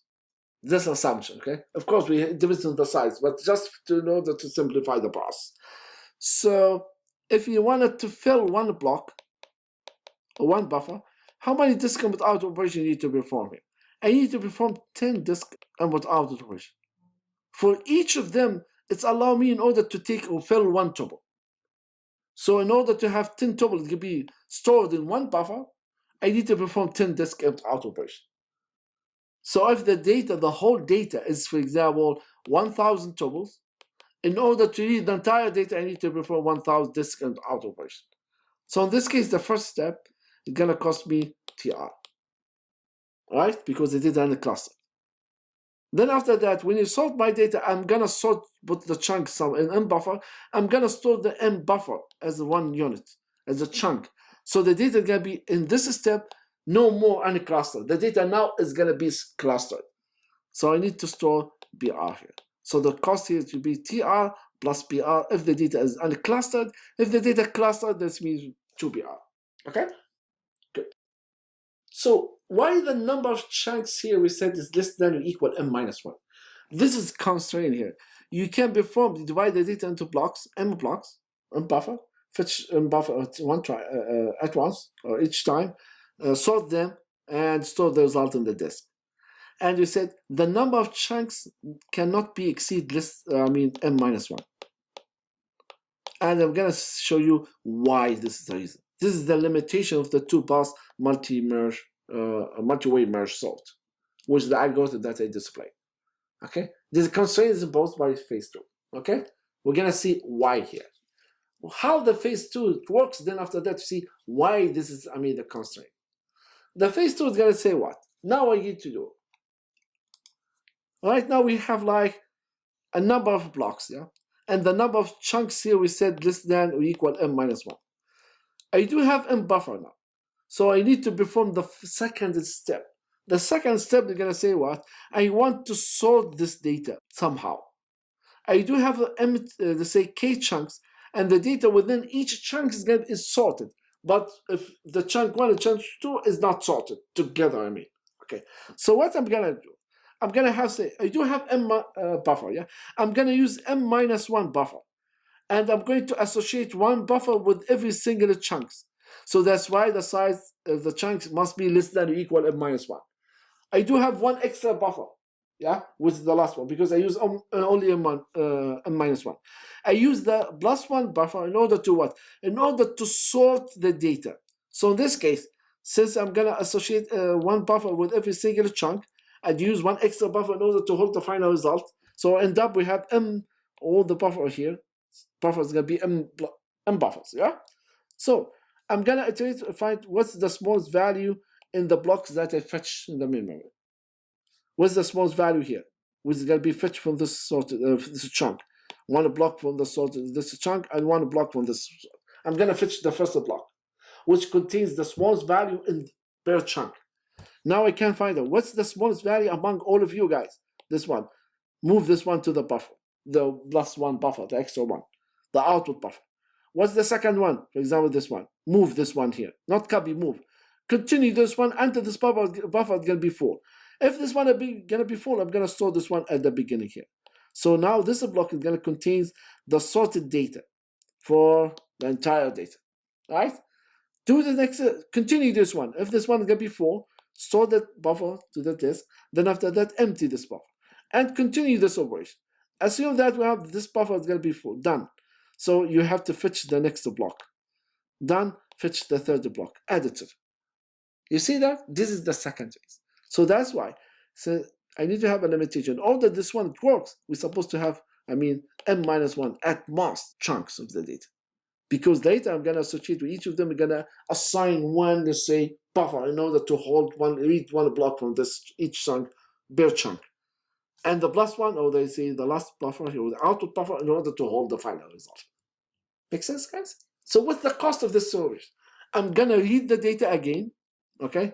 And I don't care about the final result for now. Unless, because remember, we talk about the different processing model, yeah? One of them say you will perform a join with R and S. Whatever the final result gonna be what? Whatever you produce here is gonna be fit to the higher level. So whatever operator the parents are gonna do with the data, it's not my business.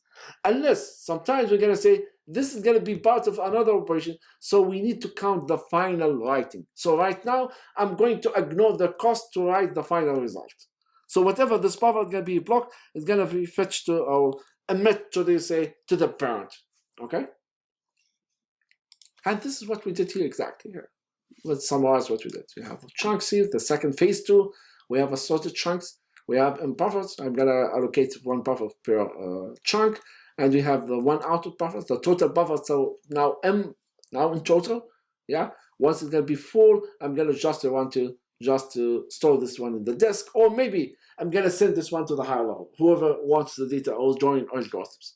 Okay. So as I mentioned, we're not gonna consider the cost of writing the output as a cost in order to execute this command or this algorithm. So this is an example. We have a set of attributes here. For example, we have whatever M blocks. Take the first one, sort, fetch the main memory, sort them. Now they are sorted.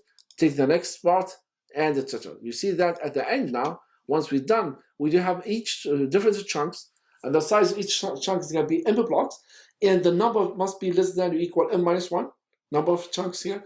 And at the same time, the data is going to be partially sorted within each chunk of the data. Okay?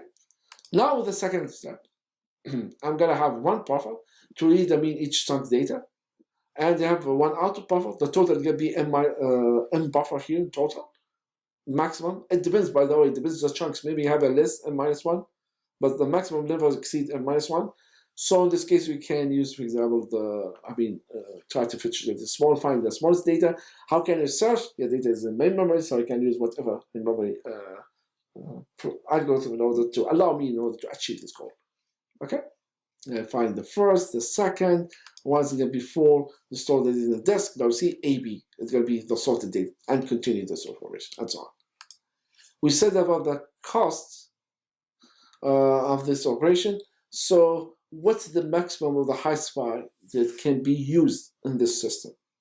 We have a formula. We're going to say if the BR this then equal M multiply M minus 1, then you can use 2 bus. Remember I said if the BR, let's say, greater than M, then you cannot use 1 bus. So you have to use 2 bus. 2 bus is going to have a specific criteria or requirement. If the number of tuple relation are less than or equal M multiply M minus 1, then you can use the 2 bus. If not, that means you have to use 3 bus or. So why this number? From where I got these numbers? Go back to the algorithm itself.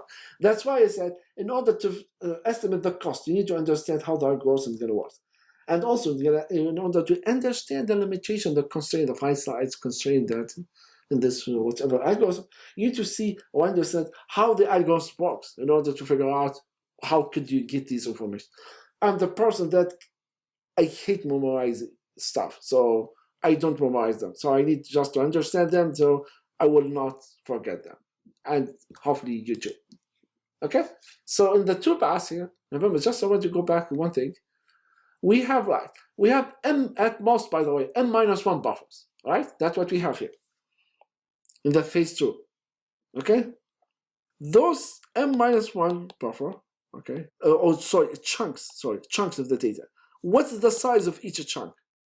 We do have M minus 1, let's say, chunks of the data. And the size of each chunk is going to be equal to M, right? Because you have M chunks, M minus 1 chunks at most, and the size of each of them is going to be M. Why? Because this is M block. So we have M minus 1 multiplied by M, which is going to be what's the total number, what's going to be the size or total size of the file. Yeah, we can summarize it. We have past 1, we have less than or equal M minus 1, and the one chunk is going to equal M block. So we can the PR, the file size less than M multiply M minus 1, or for simplicity you can say M squared. Because M is too large, so M multiply M minus 1 is going to be M squared, is going to be fine. Or in other words, we say if M is greater than or equal the square root of the PR, so in this case, yes, you can use this one. So that means you have enough memory buffer that allow you in order to store or in order to handle the file that contains this number of blocks. Okay? So the cost again. The cost of the relation, if we ignore the final result, is going to be 3 PR. I'm talking about the cluster relation. If the cost that must be included, say the final, right?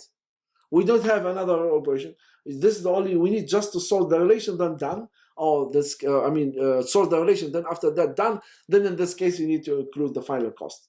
The final cost is the final writing operation. Okay? So it's going to be 4 PR. Good? What I'm like to do, I'm going to just show you that How can you compute the number of blocks here? Okay, yeah, the whiteboard is going to be easy. And there's a question definitely in the exam, simple, this one, how to compute that. Maybe in the quiz you're going to see that. So suppose that we have one block that's 64 kilobytes, okay? And the memory size available 1 giga. This is the whole memory, the entire memory that we have. You can use all of them. So I need to find out, for example, what's the number of buffers or the value of M that we have. How many blocks do we have? So you're going to take 1 giga with the whole memory, divide by the size of each block, or one block, right? In order to give you how many buffers do you have. Here, we're going to use, to say, different notation. Either it's going to be binary notation or the decimal notation. I'm going to use the binary notation, okay? I know for the binary notation, you know that when you say, for example, 1 kilobyte, the decimal notation going to say this one equal 1000 byte. For the binary notation, I know we use 1 KIB, which in this case 1024 bytes. Okay, so here I'm going to use the binary notation. If you answer this question using the decimal notation, it's fine for me. Either is fine. So the most important thing for me, the formula that we're going to use or how to apply the numbers. So in this case, we have 1 gigabyte. 1 gigabyte equal to what in the binary representation? 1 multiply 1024 multiply 1024 multiply 1024 divide by 64 multiply 1024. So this one with this one is going to be equal, let's say, 16,384 buffers. Give me how many buffers do we have for the value of M. Okay, I know what's the value of M right now, not 116,000. So what's the maximum file size that can be sorted? So in this case, you have a PR here. We know that's code, or the formula that we have must be M multiply M minus 1 in order to use this. Okay, blocks here. Right? Remember the constraint that we have? So in this case, I need just to plug the numbers. So I need what the maximum number of blocks here in general. If you want a size, we can compute the size. I'm going to compute the size too. So this one will be less than or equal. What's the value of M? 16,384 multiply 16,384 minus 1. This one is going to be blocks, right? This is the number of blocks that you have. So it's going to give you like a number 268,419,072 blocks. Do you want to, if you have a number of blocks, this is the result. If you want to know the exact size, I need to have a size of the file. So the only thing you need to do here, you take this number and you multiply, with what? Remember, we have this number of blocks. The size of each block is going to be 64 kilobytes. Multiply 64 kilobytes. So you end up, for example, in this case, it's going to be 17 terabytes. You see that? 17 terabytes can use two merge sort in order to sort this file. So here, based on the formula that we have, as I mentioned, you're going to show you many algorithms. Each algorithm going to show you, give you like, this algorithm can be used with this file that satisfies the following condition. The number of blocks, for example, less than or equal whatever, then you can, derive, the exact size of the file that you use, or you can use in order to perform this operation, or whether you can use this one or not. Okay? So when I can use this operation, so I give you different scenarios. Remember, this is sorting algorithms. So when we're going to use this algorithm? So it depends on operation that you perform. Sometimes you need just to say sort one relation. If you want to sort one relation, for example, in this case, sort is a relation R. So in this case, if the number of blocks are greater than or equal the available number of buffers, okay, then in this case, you can use the two-pass algorithm if the number of blocks of R less than M multiply M minus 1 if you want to accurate. Why is I said this first condition? That means if the relation R cannot fit in the main memory, if it's fit in the main memory, please don't waste your time. Do the normal sort. Yeah, let's say, what if the relation R fit in the main memory? What's the cost of the sorting here? If the relation R, let's say less than M, for example, what is the cost of sort the relation R? So it's going to be TR, exactly. Why? Because I need to read the entire relation R. If the data is unclustered, If the data is a cluster, that means the total is going to be BR. Why? Because in order to access the data, it depends on the data. Yeah? If the data, let's assume the data is a cluster. Remember, a cluster doesn't mean the data is sorted. The only thing, when you fetch one block, you're going to find all the tuples that belongs to the same relation. So in order to sort this data, I need to fetch the data from the disk to the main memory. This is the only cost. That's why I said it's going to be BR if the data is clustered. If the data is unclustered, that means I need to perform, in order to fetch this data to the main memory, to the buffer somehow, I need to read the entire data. That costs me TR. Right? Then after that, nothing, done.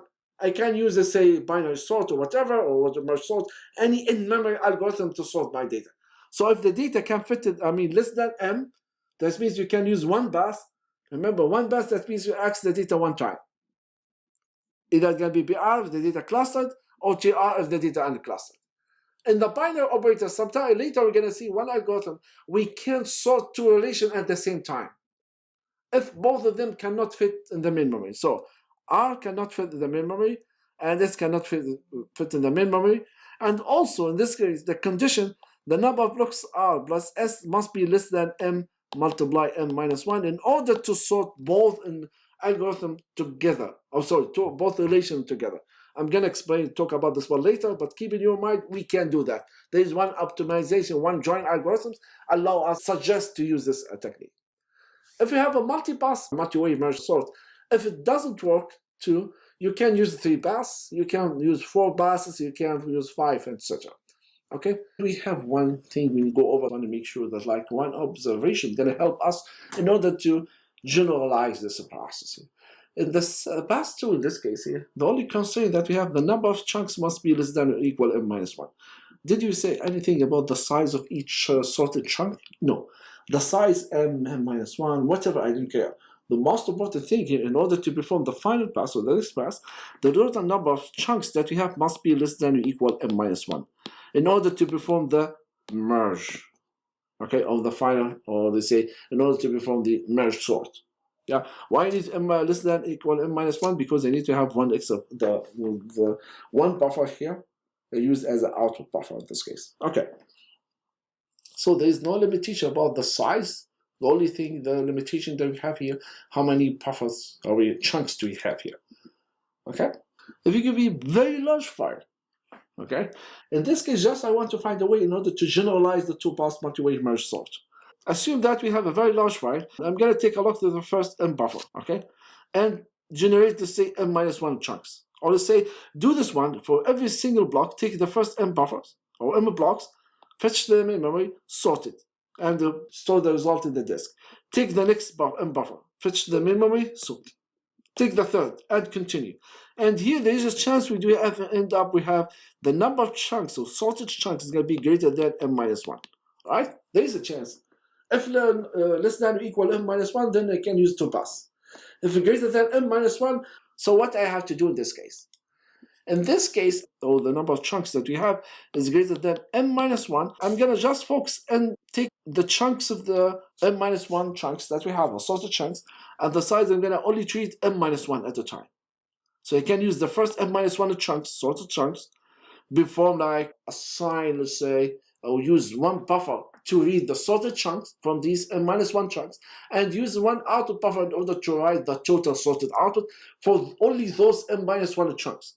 So we perform this operation, and I can have large M multiply M minus 1 block. Right? Can you do this one? Yes. Then after that, do the next. Take the next M minus 1 chunks. Perform the same operation. And continue, or compute to say the larger block size of the M minus 1, or so the sorted data. And continue with the third one. Continue with the fourth one. Continue with the fourth. So I'm continually using M buffer in order to perform this operation. So far, so good? Then assume that at the end, hopefully, we end up, we have, let's say, M minus 1 chunks at the end after perform this operation, then they can perform, let's say, then I'm going to do the final one. Assume that all the number of chunks that we have here, maybe it's going to be less than or equal M minus 1.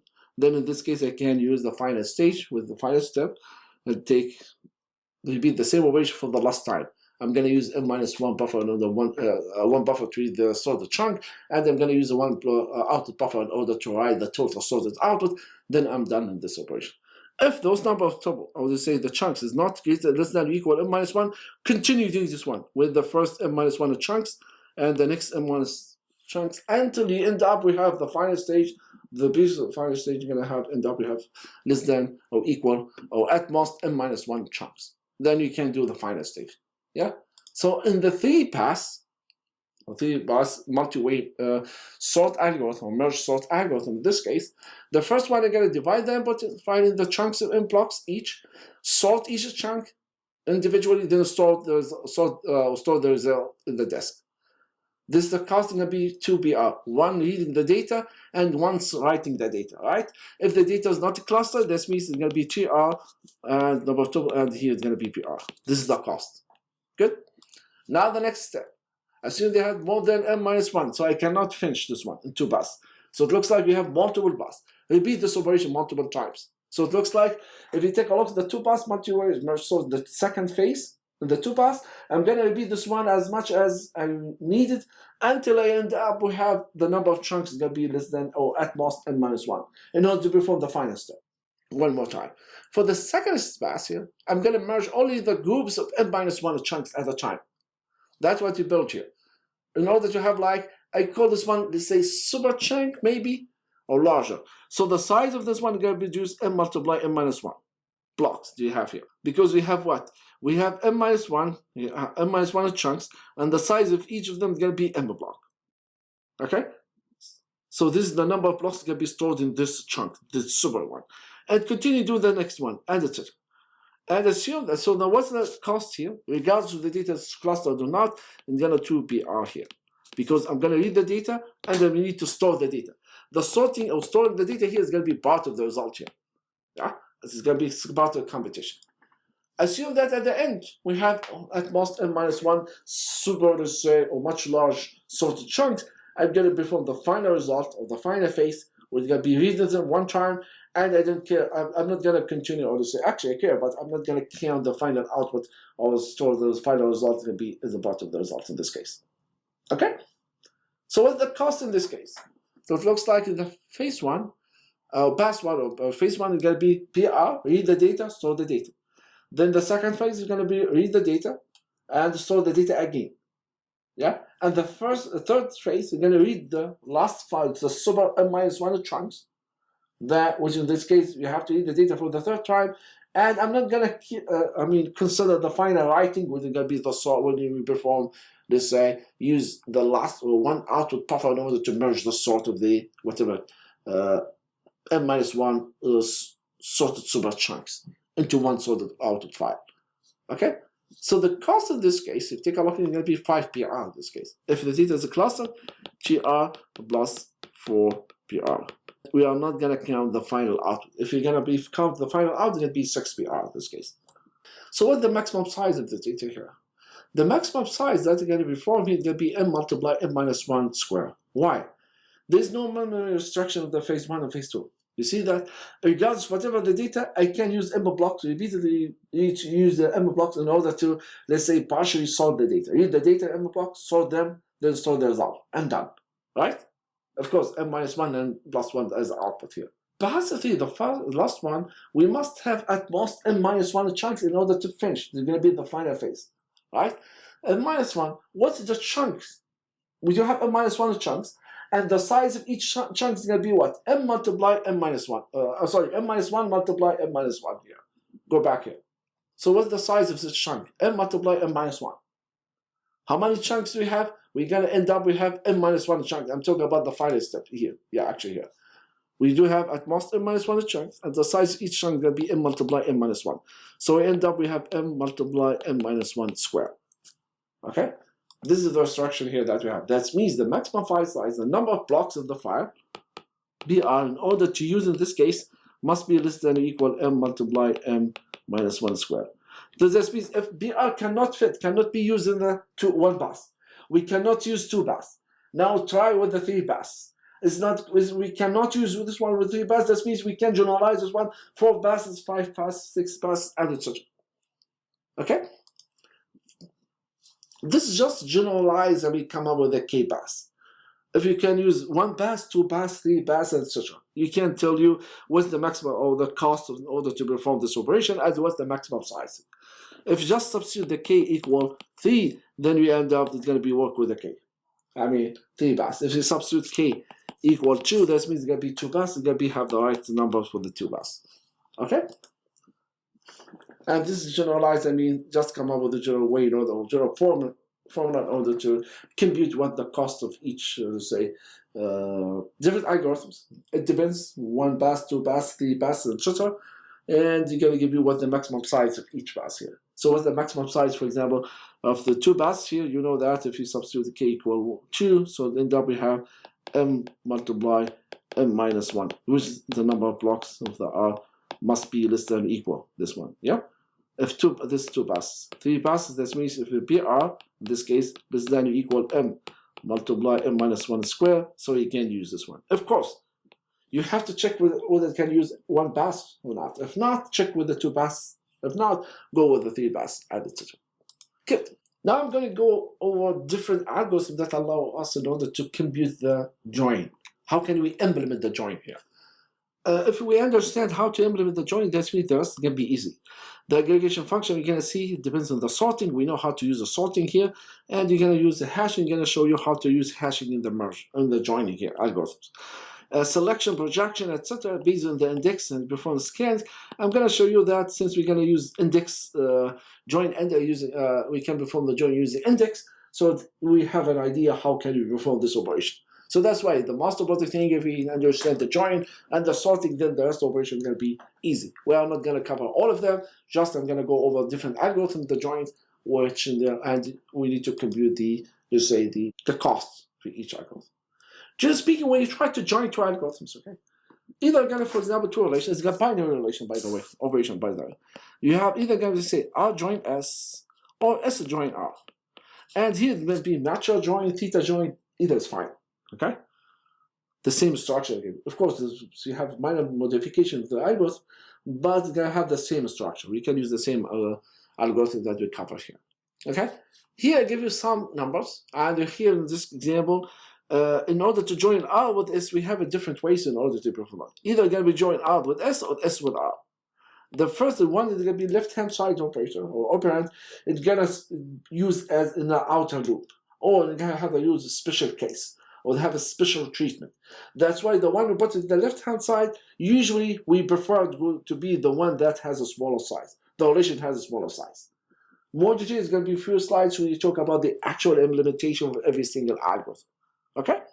The other thing we can think about here, what kind of join algorithm we can use here? We do have, let's say, tuple-based algorithm. We have a block-based algorithm. We do have like merge join algorithm. We have index. We have the hash algorithm, a join algorithm, which we have a multiple way.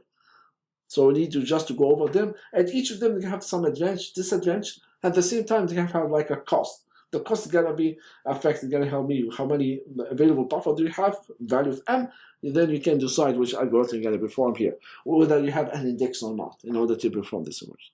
So here we're going to use this example. Assume that we have 2 relations, and both of them are going to have a common attribute C. Okay, that's going to perform the join based on the common attribute C. Okay, and the number of tuples in the relation are 10,000. The number of tuples we assume here is 5,000 for the relation S. This is the tricky part. We said the size of relation R equal the size of relation S, which will be 1/10 of the blocks. This means one block can store 10 tuples from the relation R, and one block can store 10 tuples from the relation S. Here, for simplicity, we said the size of relation R and S are the same. In the exam, the question, they are not going to be the same. It's going to be different. So you need to here figure out, pay attention to this, assumption, or this, the information that they give it to you here. Again, here, when you say the size equal R equal to S equal 1/10 of the number of blocks, that means in this case we have a 10 tuples from relation R can be stored in one block. And 10 tuples from relation S can be stored in one block. Okay, or each block can contain 10 tuples. But in the exam or the quest, definitely each of them can have different parameters. Okay, different size. For example, one of them 15, that's one maybe 200 or whatever. The memory available is M with 101 blocks with the value of M. Okay, the metric that we need to cover or use here is only the number of disk input output operations that we need to perform. Okay, so as I mentioned, we are going to ignore everything. The only cost that we need to compare the number of disk input output operations. As I mentioned, we do have a different ways in order to, let's say, compute the join, change the order, whether it's going to be R join S or S join R. We have different join algorithms, iterator, iteration, merge, join with index, and hash join. And we do have many factors that affect the performance. First, we need to tuples of relations stored, maybe they'll be physically together or not. Whether this is going to be clustered or not. This is the meaning here. When you fetch one disk without operation, how many tuples that belong to this relation that can be exist there? If the data is unclustered, that means when you fetch one disk, perform one disk out of operation, you're going to find only one tuple that belongs to that relation. Okay? If it's clustered, that means all the tuples that's stored in this block is going to be belongs to that relation. Whether the relation is going to be sorted or not. That's with some algorithm, you're going to see that require the data must be sorted based on those common attributes or sort the joint attributes. If it's going to be sorted, it's going to be perfect in this case. You see that? They're all the whether there's an index or not. So I'm going to show you the simple thing, the nested loop join, which we call this one 1.5 pass. Algorithm, weird name. 1.5 pass, that means one relation, we're going to scan this one, only X this one time. And the other relation, we're going to be X that relation multiple times. That's the meaning 1.5 pass. Okay? So it looks like we have iterated loop. Okay? We don't, it's not required that one relation can fit in the main memory. So here, this is the simple algorithm. I do have 101. Remember, this is the given information. This is the tuple that the buffer that we have. You can perform the tuple-based nested loop. I'm going to say here, in this case, R join C, for example, S. The one in the left upper hand, the one is going to be in the outer loop. And the one here is going to be in the inner loop. Okay? So here, you're going to have one block for the relation R, this relation R here, and the relation S. Okay? You have one block, you have to read this relation R, and this, for example, the entire relation S. You can divide this one, it depends whatever blocks are going to be stored. Read one block to the main memory. I'm going to use only one buffer to the relation R and one buffer to the relation S. So in this case, we still have 99 buffer available. We are not going to use them. So here only 2 input buffers. Read one block from the relation R. For every single tuple for this tuple, of course you need to iterate every single tuple in this block. You need to read the entire relation S. That's the meaning here, in order to find the match. Since we do have only one block, one buffer we use for the relation S, so for the relation S, I'm going to read one block at a time. Then here, for every single tuple for relation R, I need to find a match for every single tuple in this block here for the relation S. When it's done from this tuple or this block, I'm going to fetch the next block from the relation S to that buffer. And still we have a iterate for every single tuple here for every single, say, tuple in the relation S. So in other words, I'm going to read one tuple from the relation R, belongs to the R, then I need to scan the entire relation S to find the match. I need to perform this operation based on the number of tuples of the relation R. This is the process that we're going to perform. You need to understand the structure, how the algorithm works, because you need to compute the, let's say, or estimate the cost. Okay? So we're going to back to the numbers that we have. And in this case, assume that R is the outer relation. Based on the algorithm, for every single tuple of relation R, you need to scan the entire relation S to see whether they have F. Of course, you need to find the match. If the R.C equal S.C, then in this case, you're going to output, concatenate them and output as a result. So for every single tuple of relation R, this is the cost. I need to read the tuple of relation R. Then I need to read the entire relation S. So what's the cost? The data is not clustered. So in order to read one tuple of relation R, you are going to perform one disk input out operation, right? One. That's why I said one. In order to read the entire relation S, of course you have to read this one as one in the block. Okay, in base. Okay? In order to read the entire thing, how many disk input out operation in order to read the entire relation S? Can you use a BR here? No, because the data is not clustered. For every single disk input out operation, I will be managed only to retrieve one tuple that belongs to the relation S.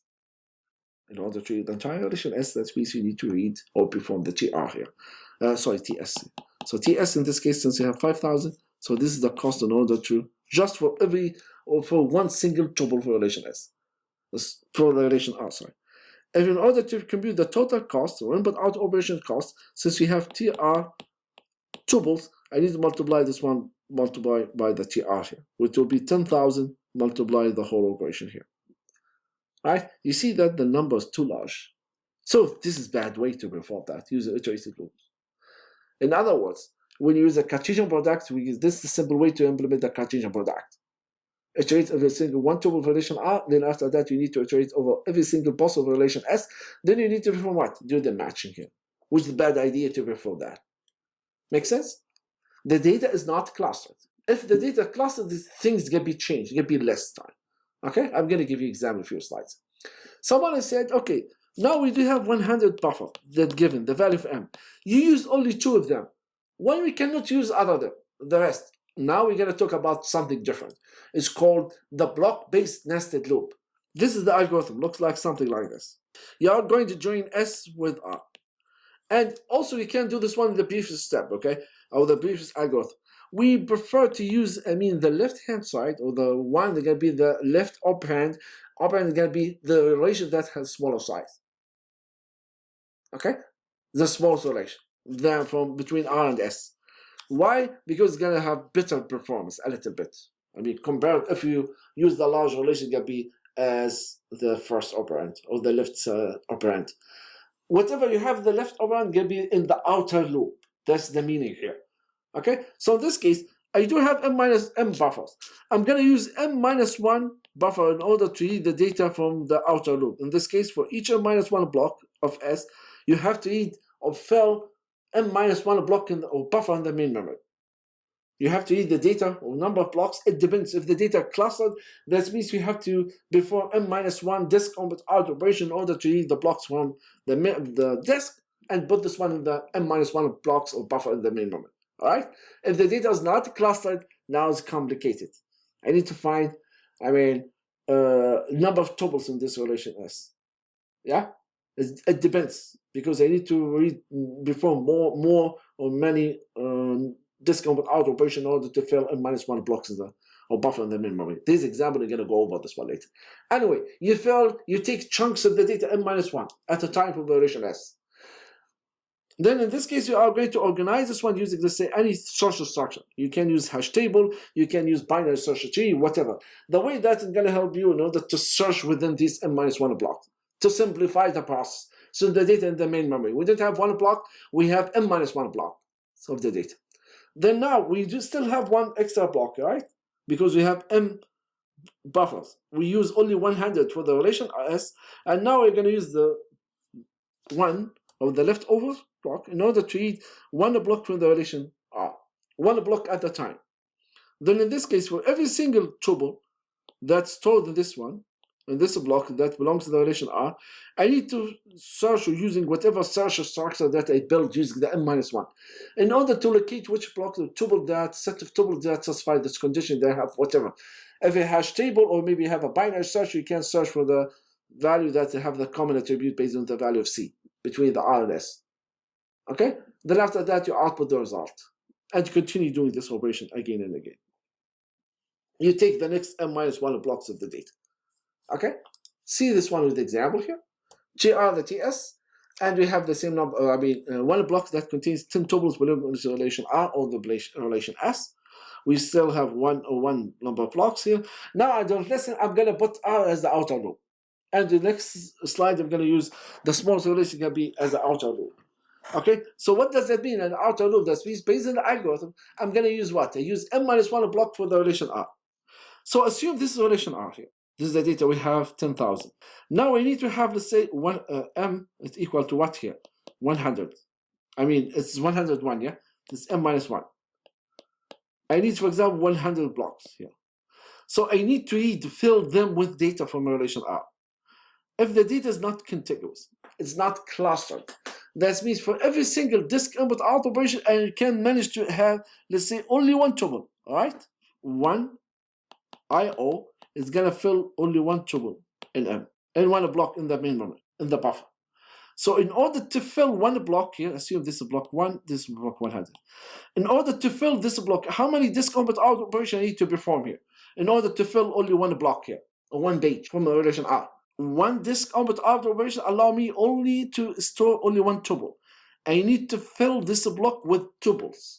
How many disk input out operation I need to perform?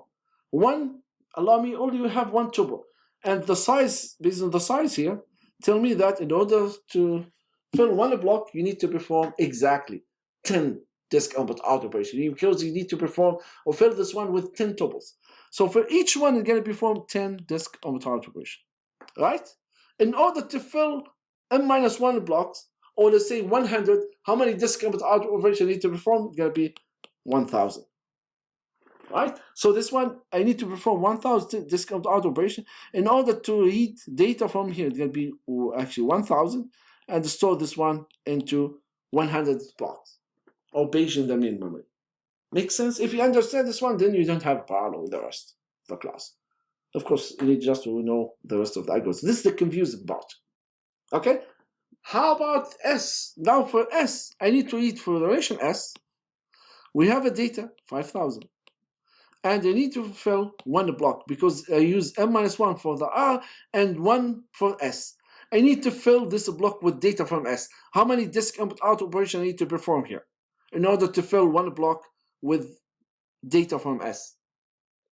And both of them are not contiguous, not cluster.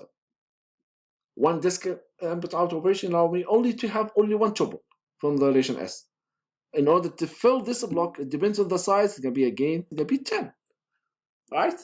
That's what you can perform here in order to just to fill this with data. I need to do this one for right now. The system is set here. Let's see, to clear this one. If you take a look at the algorithm is set, you're gonna fill the data or use n-1 chunks from the relation R. Then after that, use one block in order to read the entire relation S. One block at a time. Yeah? In order to perform the operation. So here, the relation R is outer relation. We do have 100 buffers because the value of M is set 101. So I need to use m-1 for the relation R to fill with data. So I need to use 100 buffer. And one buffer for the relation S. So the total would be 101. The cost of each R chunk, so you need to m-1 chunks of the data from the relation R. It's going to be 1000. And you know why. You know, we do have 100 blocks, and each block can fit 10 tuples from the relation R based on the data that we have.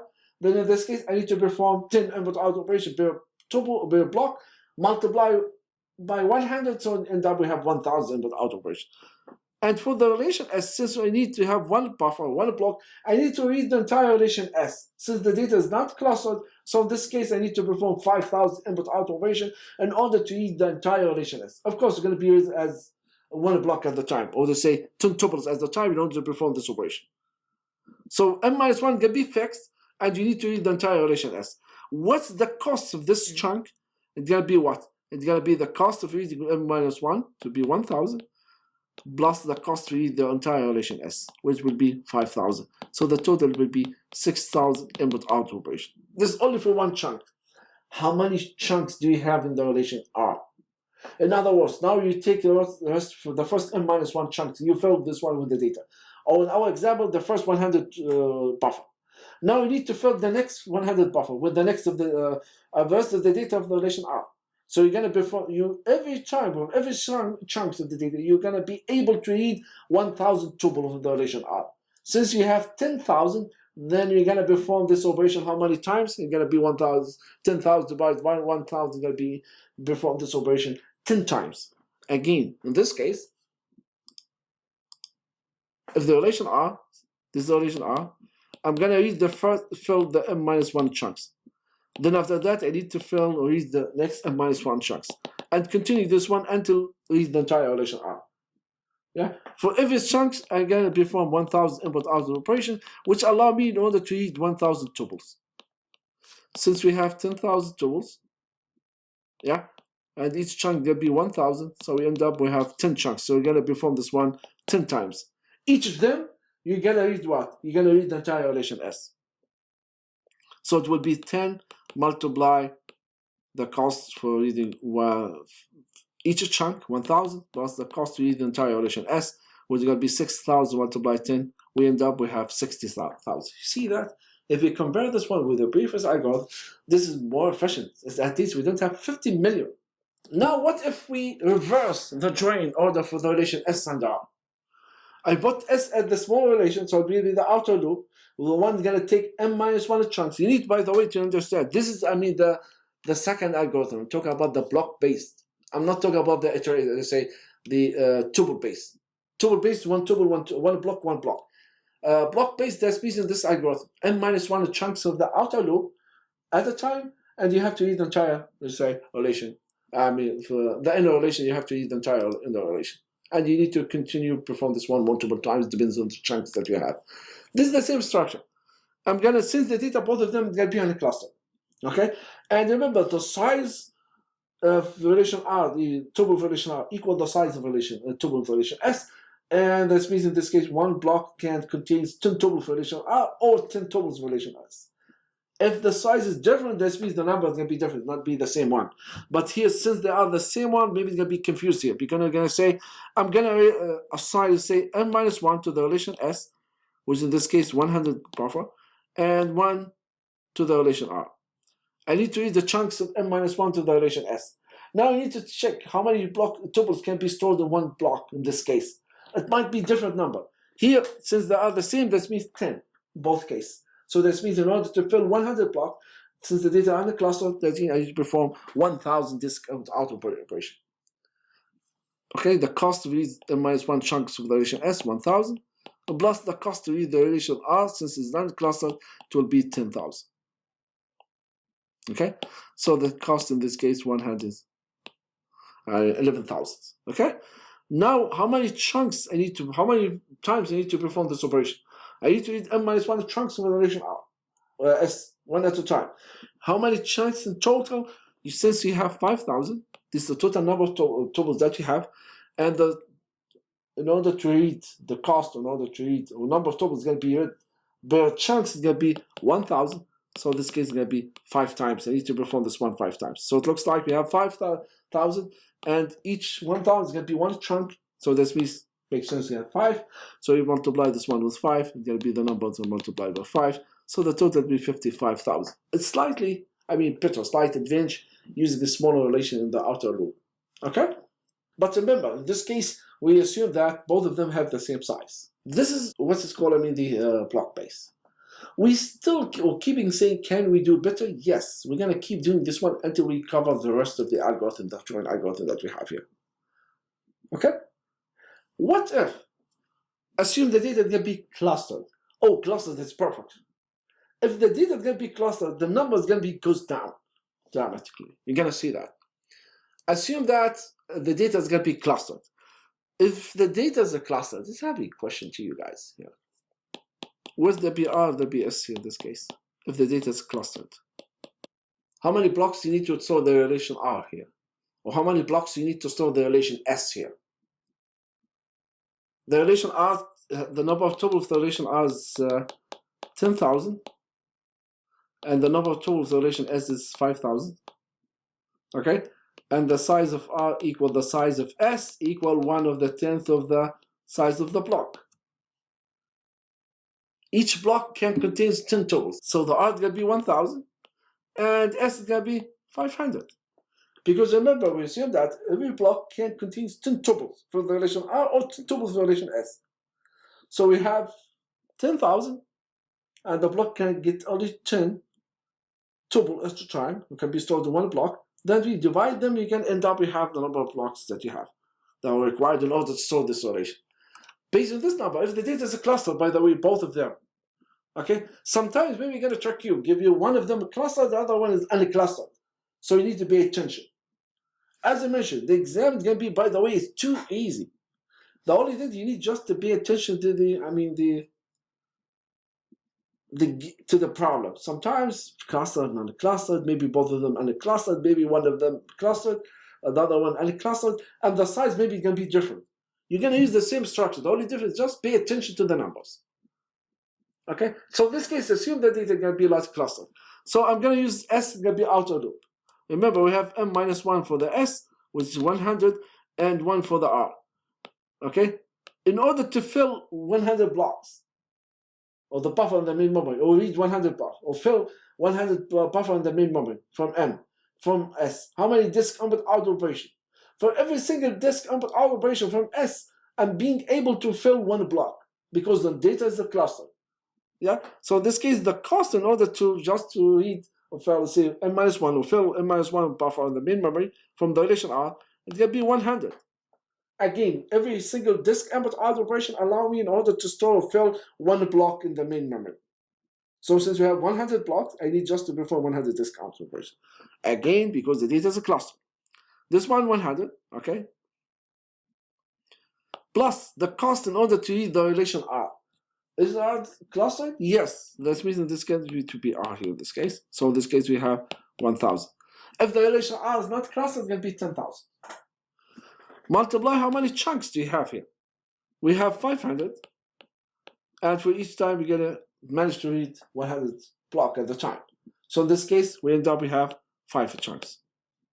If you multiply these numbers, you see the number is going to be 5,500 input out. Instead you have 55,000 input output. Now we end up we have 5,500. You see that right now, the way that you're going to store the data when you're keeping saying in the first day, we need to reduce the number of disk out operation. We need to keep the data contiguous next to each other, so in order to come back to one block together, in order to achieve this a better performance later when you try to perform an operation. And this is, an example. You see that it works fine with us. The other algorithm is called two-pass algorithm based on sorting. I'm going to show or talk about the sort merge join. Which this means in this case, the data, in order to perform the join, you have to sort the data first. Then after that, you're going to join them. How can you sort the data? I show you that an algorithm is called two-pass multi-way merge sort algorithm, and you can generalize this one to the 3-pass, 4-pass. This means here in this case we have to use 2-pass. It depends. It depends on this. You know that for every single algorithm or this algorithm, we do have many forms. Yeah, each of them they have some requirement. For example, take a look at the relation R. You need to sort them in order to perform this operation. In order to sort the relation R, what if the relation R can fit in the main memory? Then in this case, do we need to perform two-way merge sort, or 2-pass, or 3-pass, or 3? No, I can use only 1-pass. So the cost can be only to PR if the data is clustered, or TR if the data is not clustered, right? Can you sort them using 2-pass? Yes. No, 3-pass, and etc. Okay? So that's being here only 2-pass. Anyway, so the sort merge join algorithm requires the data must be sorted. If the data is sorted, then here we're gonna ignore the cost of the sort algorithm, and now we need only to focus on the cost of the merge. In the sort merge algorithm, you need to combine everything: the sort of the costing plus the sort of the merging. And here, remember when we talk about the sorting, we said the final result, there is no need in order to count it in the final. We need to compute, the cost of this operation. Here, yes, you have to compute, add this one to the cost of this operation here. Why? Because in this case, when you sort the data, I'm going to sort in the disk. Then after that, I'm going to read it again in order to perform the merge. Later, I'm going to show you that some optimization, how can we make it better. Okay? So anyway, I give you two relations, R join S, or S join R, whatever, based on the condition. And I said that I'm going to use the sort merge join algorithm. So the sort merge, you need to check whether R and S are sorted or not. If they are not sorted, you have to sort them and keep the cost of sorting here. So in our case, if you take a look at the relation R and S, it looks like it satisfies the condition that we can use two-pass algorithm. Yeah, you can perform this operation in order to solve them here. Why? If you take a look at the number of blocks of relation R, it's going to be, let's say, greater than or equal the available buffer. The buffer is going to be 101. The number of blocks of the relation R is, if you remember, 1000. Remember? Yeah, so it's greater than or equal. Yes. And also, we can use the two-pass algorithm if the number of blocks of relation R is less than or equal m multiply m minus 1. Or m squared in this case. Yeah. When the number of blocks of relation R is 1000, definitely less than or equal 101 to the power 2. Right? So I can use them. This is the condition that you have to perform. You have to make sure that you can use. If not, that means go to the 3 paths, or maybe 4 paths, or 4 paths, and etc. And for the relation S, it's going to be the same form. So we can sort the relation R, then sort the disk, and sort the relation S. After I sort the relation R and the relation S, now I'm going to perform now a join of the sorted relation. Now we do have relation R sorted, and the relation S is going to be sorted here. So in order to perform this operation, we do have a buffer. We can use them again. The number, for example, in our example 101, just an example. So I'm going to use one buffer for per relation, okay? And we assume that the small, or let's say the small join value may, let's say, occupy less than one buffer. In other words, if you sort the data based on the value of C and the relation R with S, for each block, it's going to be all going to have the same value. In other words, cannot span to another block. If that could be spanned to another block, that means we need to have more than one block in order to read all the smallest value of the value of the C that have the same value here. Okay? So here, assume that one buffer is enough in order to really say, in order to have all the value of C with the same value. So I would want to block here in this buffer, one block here in that buffer. Then I'm going to do what? I'm going to find matching between of them. This is the smallest value here, and this is the smallest value for relation R. This is the smallest value for relation S. If the smallest value required from you to have another buffer, so maybe you can use another buffer here, because you still have 99 extra or available buffer here. Okay? Then this is the smallest value here, can fit in 2 blocks, for example, and for relation R can fit only 1 block, for example, okay? Then now find the smallest value here, compare with this value, and see whether they're equal or not. If they're equal, then you can perform matching. If not, then you're going to jump to the next one. Of course, the way that you perform the match is not simple like this. I'm going to show you the example. How can you perform this one? But this is like a high-level abstraction. How can you perform the join using the sort join merge? So this is sort merge algorithm. Looks like something like this. Take a look at the relation R and S. If they are not sorted, sort them. Done. Next step. Now I need to perform something interesting here. It's not interesting. I'm just sometimes excited. So anyway, if you have the relation R here, let's have an example here. Yeah, good. Then after that, go back to the slide. In order to perform this join here, you have, for example, 20, 20, and you have a 20, 20. Here the relation R and the relation S. In order to find now the smallest value, this one block here, and this another block, right? Now I find they have the same value here. The smallest value of R has the same value for relation S, with this relation S, right? How can you perform the join? This is the join you can perform. You join this with this element, and also this with the next element from the relation S. Then after that, you need to perform the following. Next value from the first value, this tuple with this tuple, and this tuple with this tuple, right? This operation. How can you perform this operation here? So that's why we have 2 algorithms. One algorithm just in order to specify, find whether the value of R, a value of C at this tuple from the relation R is equal to the value of C and the relation S. If they are, this means go to another algorithm in order to take care of the way that you need to merge all the possible combination between these tuples. Because might have multiple values. You need to perform something like this. And also the outer algorithm or the other algorithm going to make sure that, for example, if I'm here, the value of S here, or C at I or R here, and the value of C at the relation S or tuple S in that block is equal to 5. If the value of R is greater than the value of S. So in this case, what I need to perform here? That means in this case, I either maybe finish sorting this element or matching with or joining this tuples. So I need to advance to take the next tuple of the relation S. If the value of here, in this case, for example, is less than the value of S. So in this case, what does that mean? That means if this value is less than, this means you need to advance, go to the next tuple of the relation R. Because you have done working or processing this element. Okay? So back to the algorithm now, here. So in this case, the first I need to sort them if they are not sorted, done.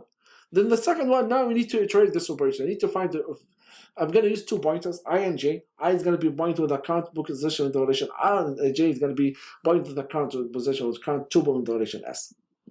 The value at this position, I and J, As long as we still have tuple violation R and S, we need to perform this operation. There's a while. Okay? If the value of I dot C is equal to the value of J dot C, the pointer I, J, and R and S, they have the same value. That means please go there and output tuples, because you need to find out, maybe you have a multiple value, so you need to perform something. For every single tuple relation R, you need to join this one with every single tuple relation S. Well, they have the same value, I mean. Maybe you have more than value, one tuple relation R, they are equal to one tuple relation S, one tuple, so you have to perform this operation. Again, every single tuple relation R must join with every single tuple relation S, which is going to take care of this part. Else, they are not equal. If the tuple of the current value of C at I is greater than the current value of C at J. What does that mean in this case? For example, this is 10 and this is 5. Oh, in this case, that means I'm done from the J. I need to jump to the next tuple of the J. That means advance to the next value of that tuple J for the value C. If the opposite, that means I'm done from the relation R. I need to jump to the next tuple or the next value. Actually, not the next tuple. I'm going to say the next value of J, I mean, in order to perform the operation, right? So let's take a look at this. How can you output tuples? This is just an example, okay? This pseudo code just how it works. You can maybe have a better idea if you try to implement this one. So in this case, remember, we have one point of relation R here and J, and we need to find all the combination between them here. So with J plus 1, with J plus 2, for example, this I. Then after that, I need to perform this case here. I plus 1, this have a different color. Assume they have the same value.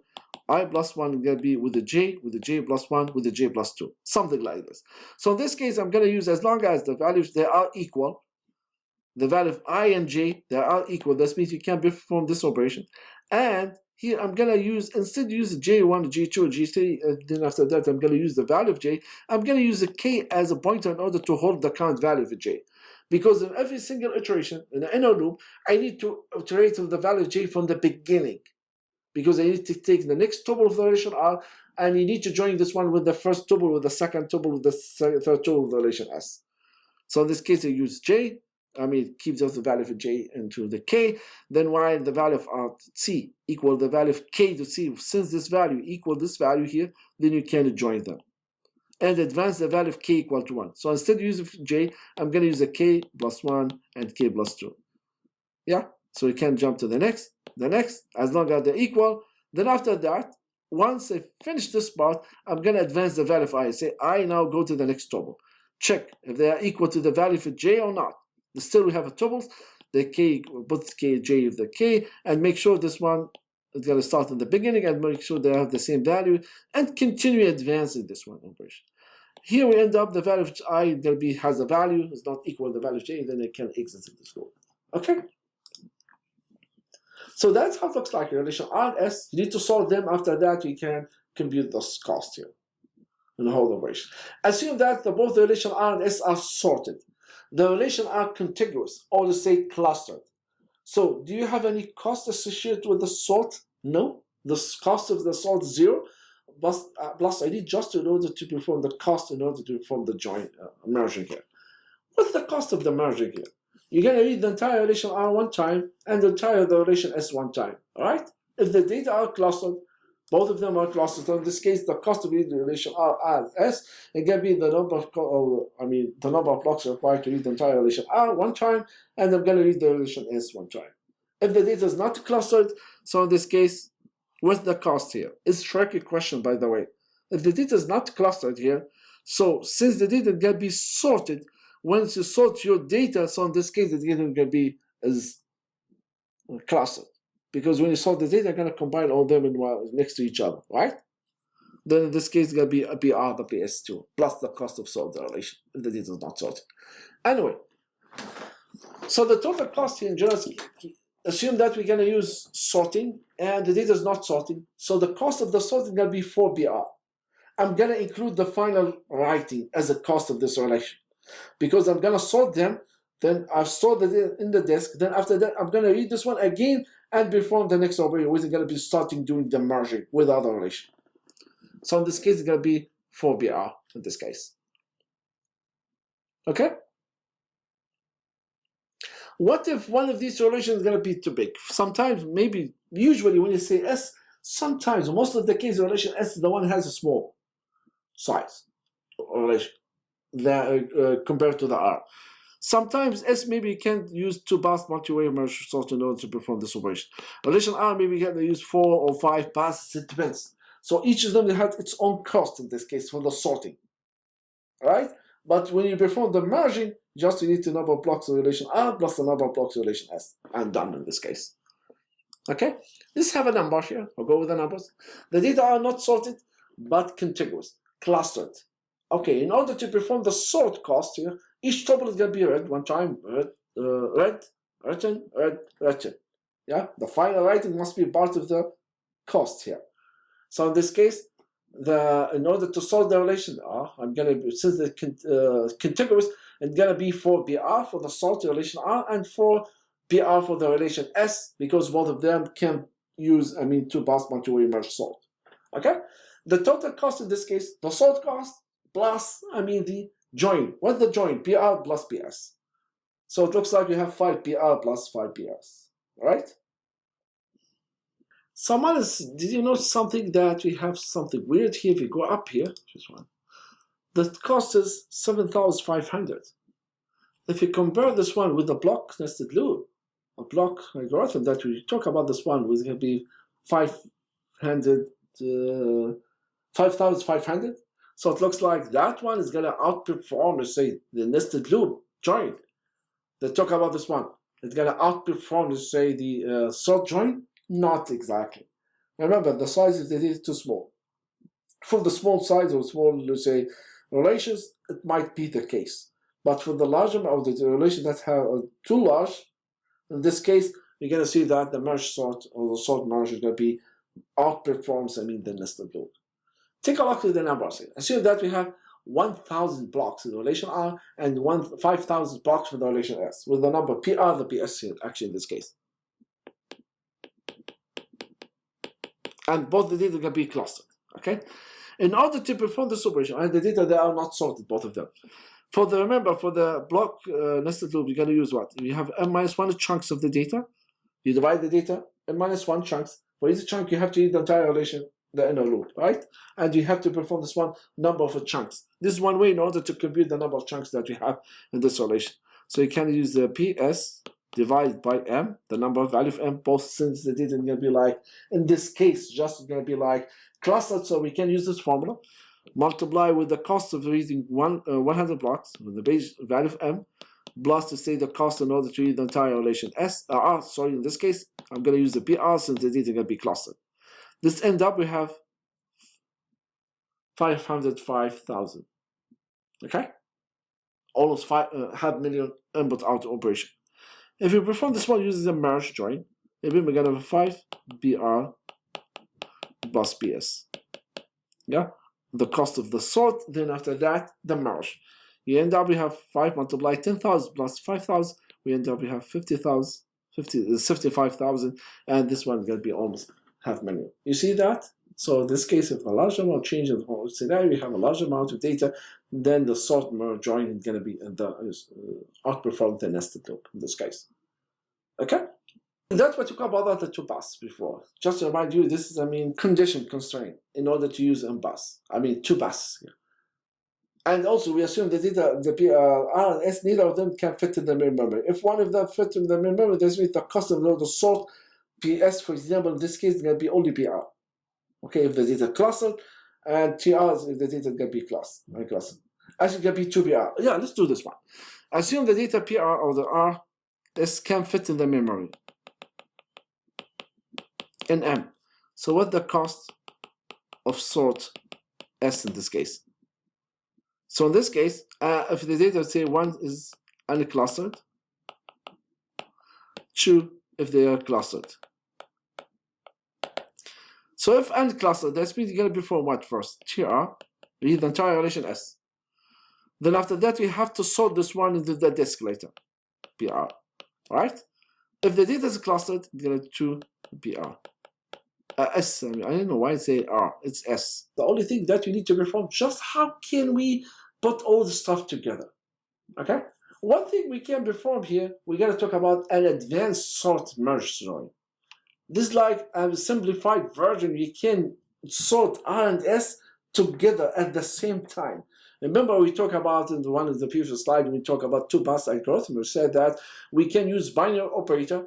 In this case, we said in order to merge or say sort R and S at the same time, you need to have the PR plus PS less than or equal M squared.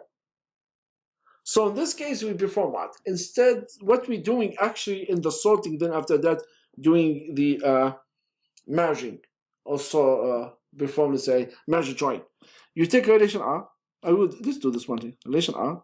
Divide this one into chunks of M minus 1, M blocks. Sort this one local here. Then after that, store the disk. So here we end up, we have M minus 1 chunks at most. Yeah, this is the total. Then after that, we're going to use this one here in order to sort them. All right? This is the sorting. Then after that, we take a start here. This is the sorting. You have to read the data again. Then you do have like what here? We have one block here in order to find, for example, read the relation R here. Then we're going to perform the same operation with the relation S. Sort them, chunks. Then after that, one block per chunks, you M minus 1, then one output, and put the result in the disk. Then after that, you take this one in the disk here. And the second, now we're still doing the merging. Read the relation R, read the relation S, one block at a time. You can use only one block in this case. Assume that the smallest value can fit in one block, one buffer. Then after that, you perform what here? You do this one and say merge them. And the result, we don't care. This result is going to be passed to the final, or let's say to the next step. That's what we're doing. One thing someone will say, okay, what are you doing here? It looks like you read the data here, in this state, phase 2 here. Then after that, sort to the disk. Then after that, you're going to read the data again here. How about if we mix the second phase with the merging phase? So instead here, we try to find the smallest value between of them. Then after that, sorted. How about that? We combine this step here and this step here. And now in this time, we are going to do the merging, or the join merge. That's what we're doing here. If we do have enough space of M that allow me to sort R and S at the same time.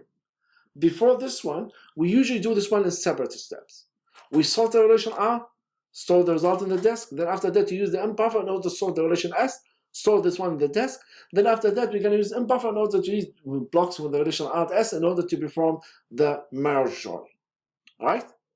Here, if we have enough space, if the value of M, here in other words, greater than, let's say the PR plus the PS is what? Can be, let's say, less than or equal M multiply M minus 1 or M squared. Then in this case, I do have enough buffer of M, allow me in order to sort the relation R and S at the same time. So we can do this step here. I'm right now here in this step and here this step. We do have enough M buffers. Okay? So of course, this will be divided by 2, because now we're going to say divide M minus 1 is going to be this side, and M minus 1 will be this side. So it's going to be divided by 2 in order to have, let's say, total number of buffers going to be M. Okay?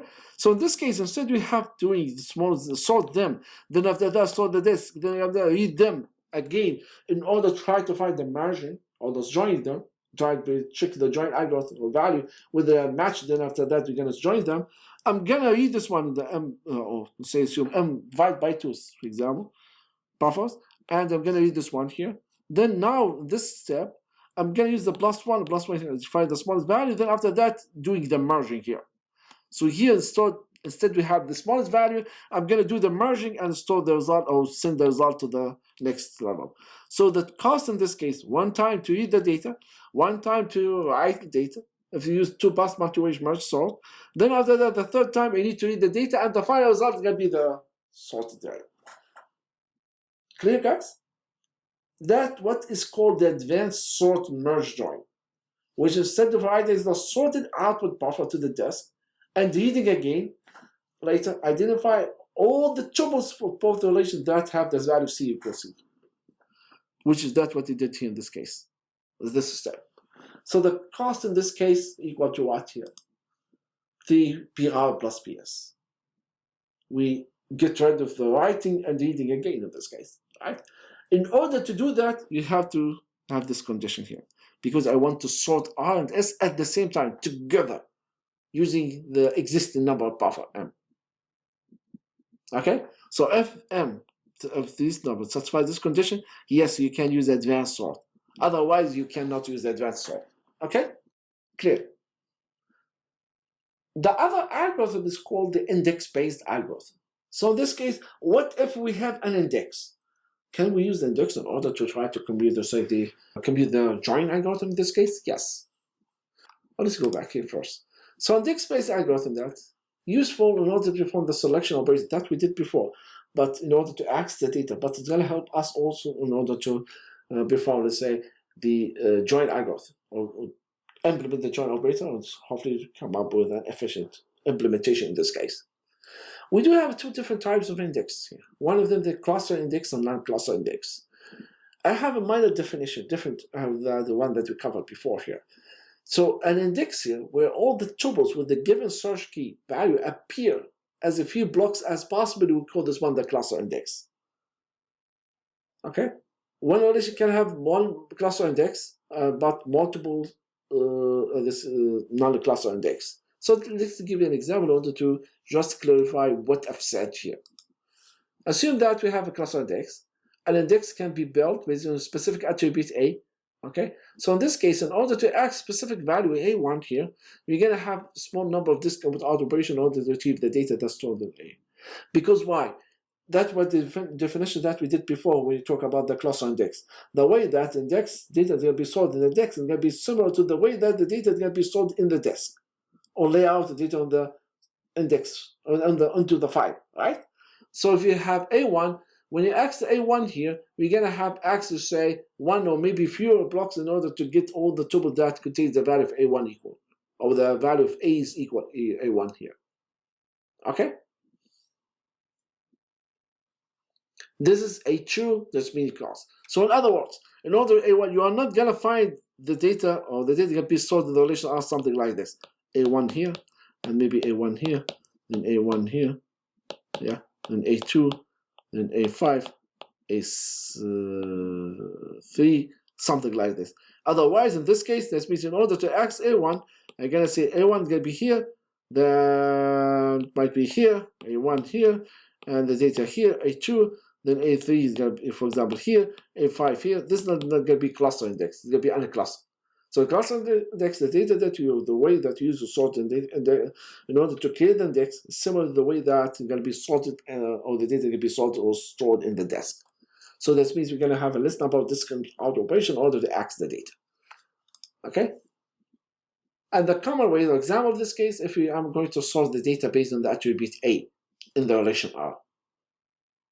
Okay? The non-cluster index in this case, that is not cluster. The way that sort to create an index, or sort the data in the index, is completely different than the data that you're going to lay out in the disk. So that means you here, every time you try to access the data, you have to tell me exactly where the tuple, where the data exists.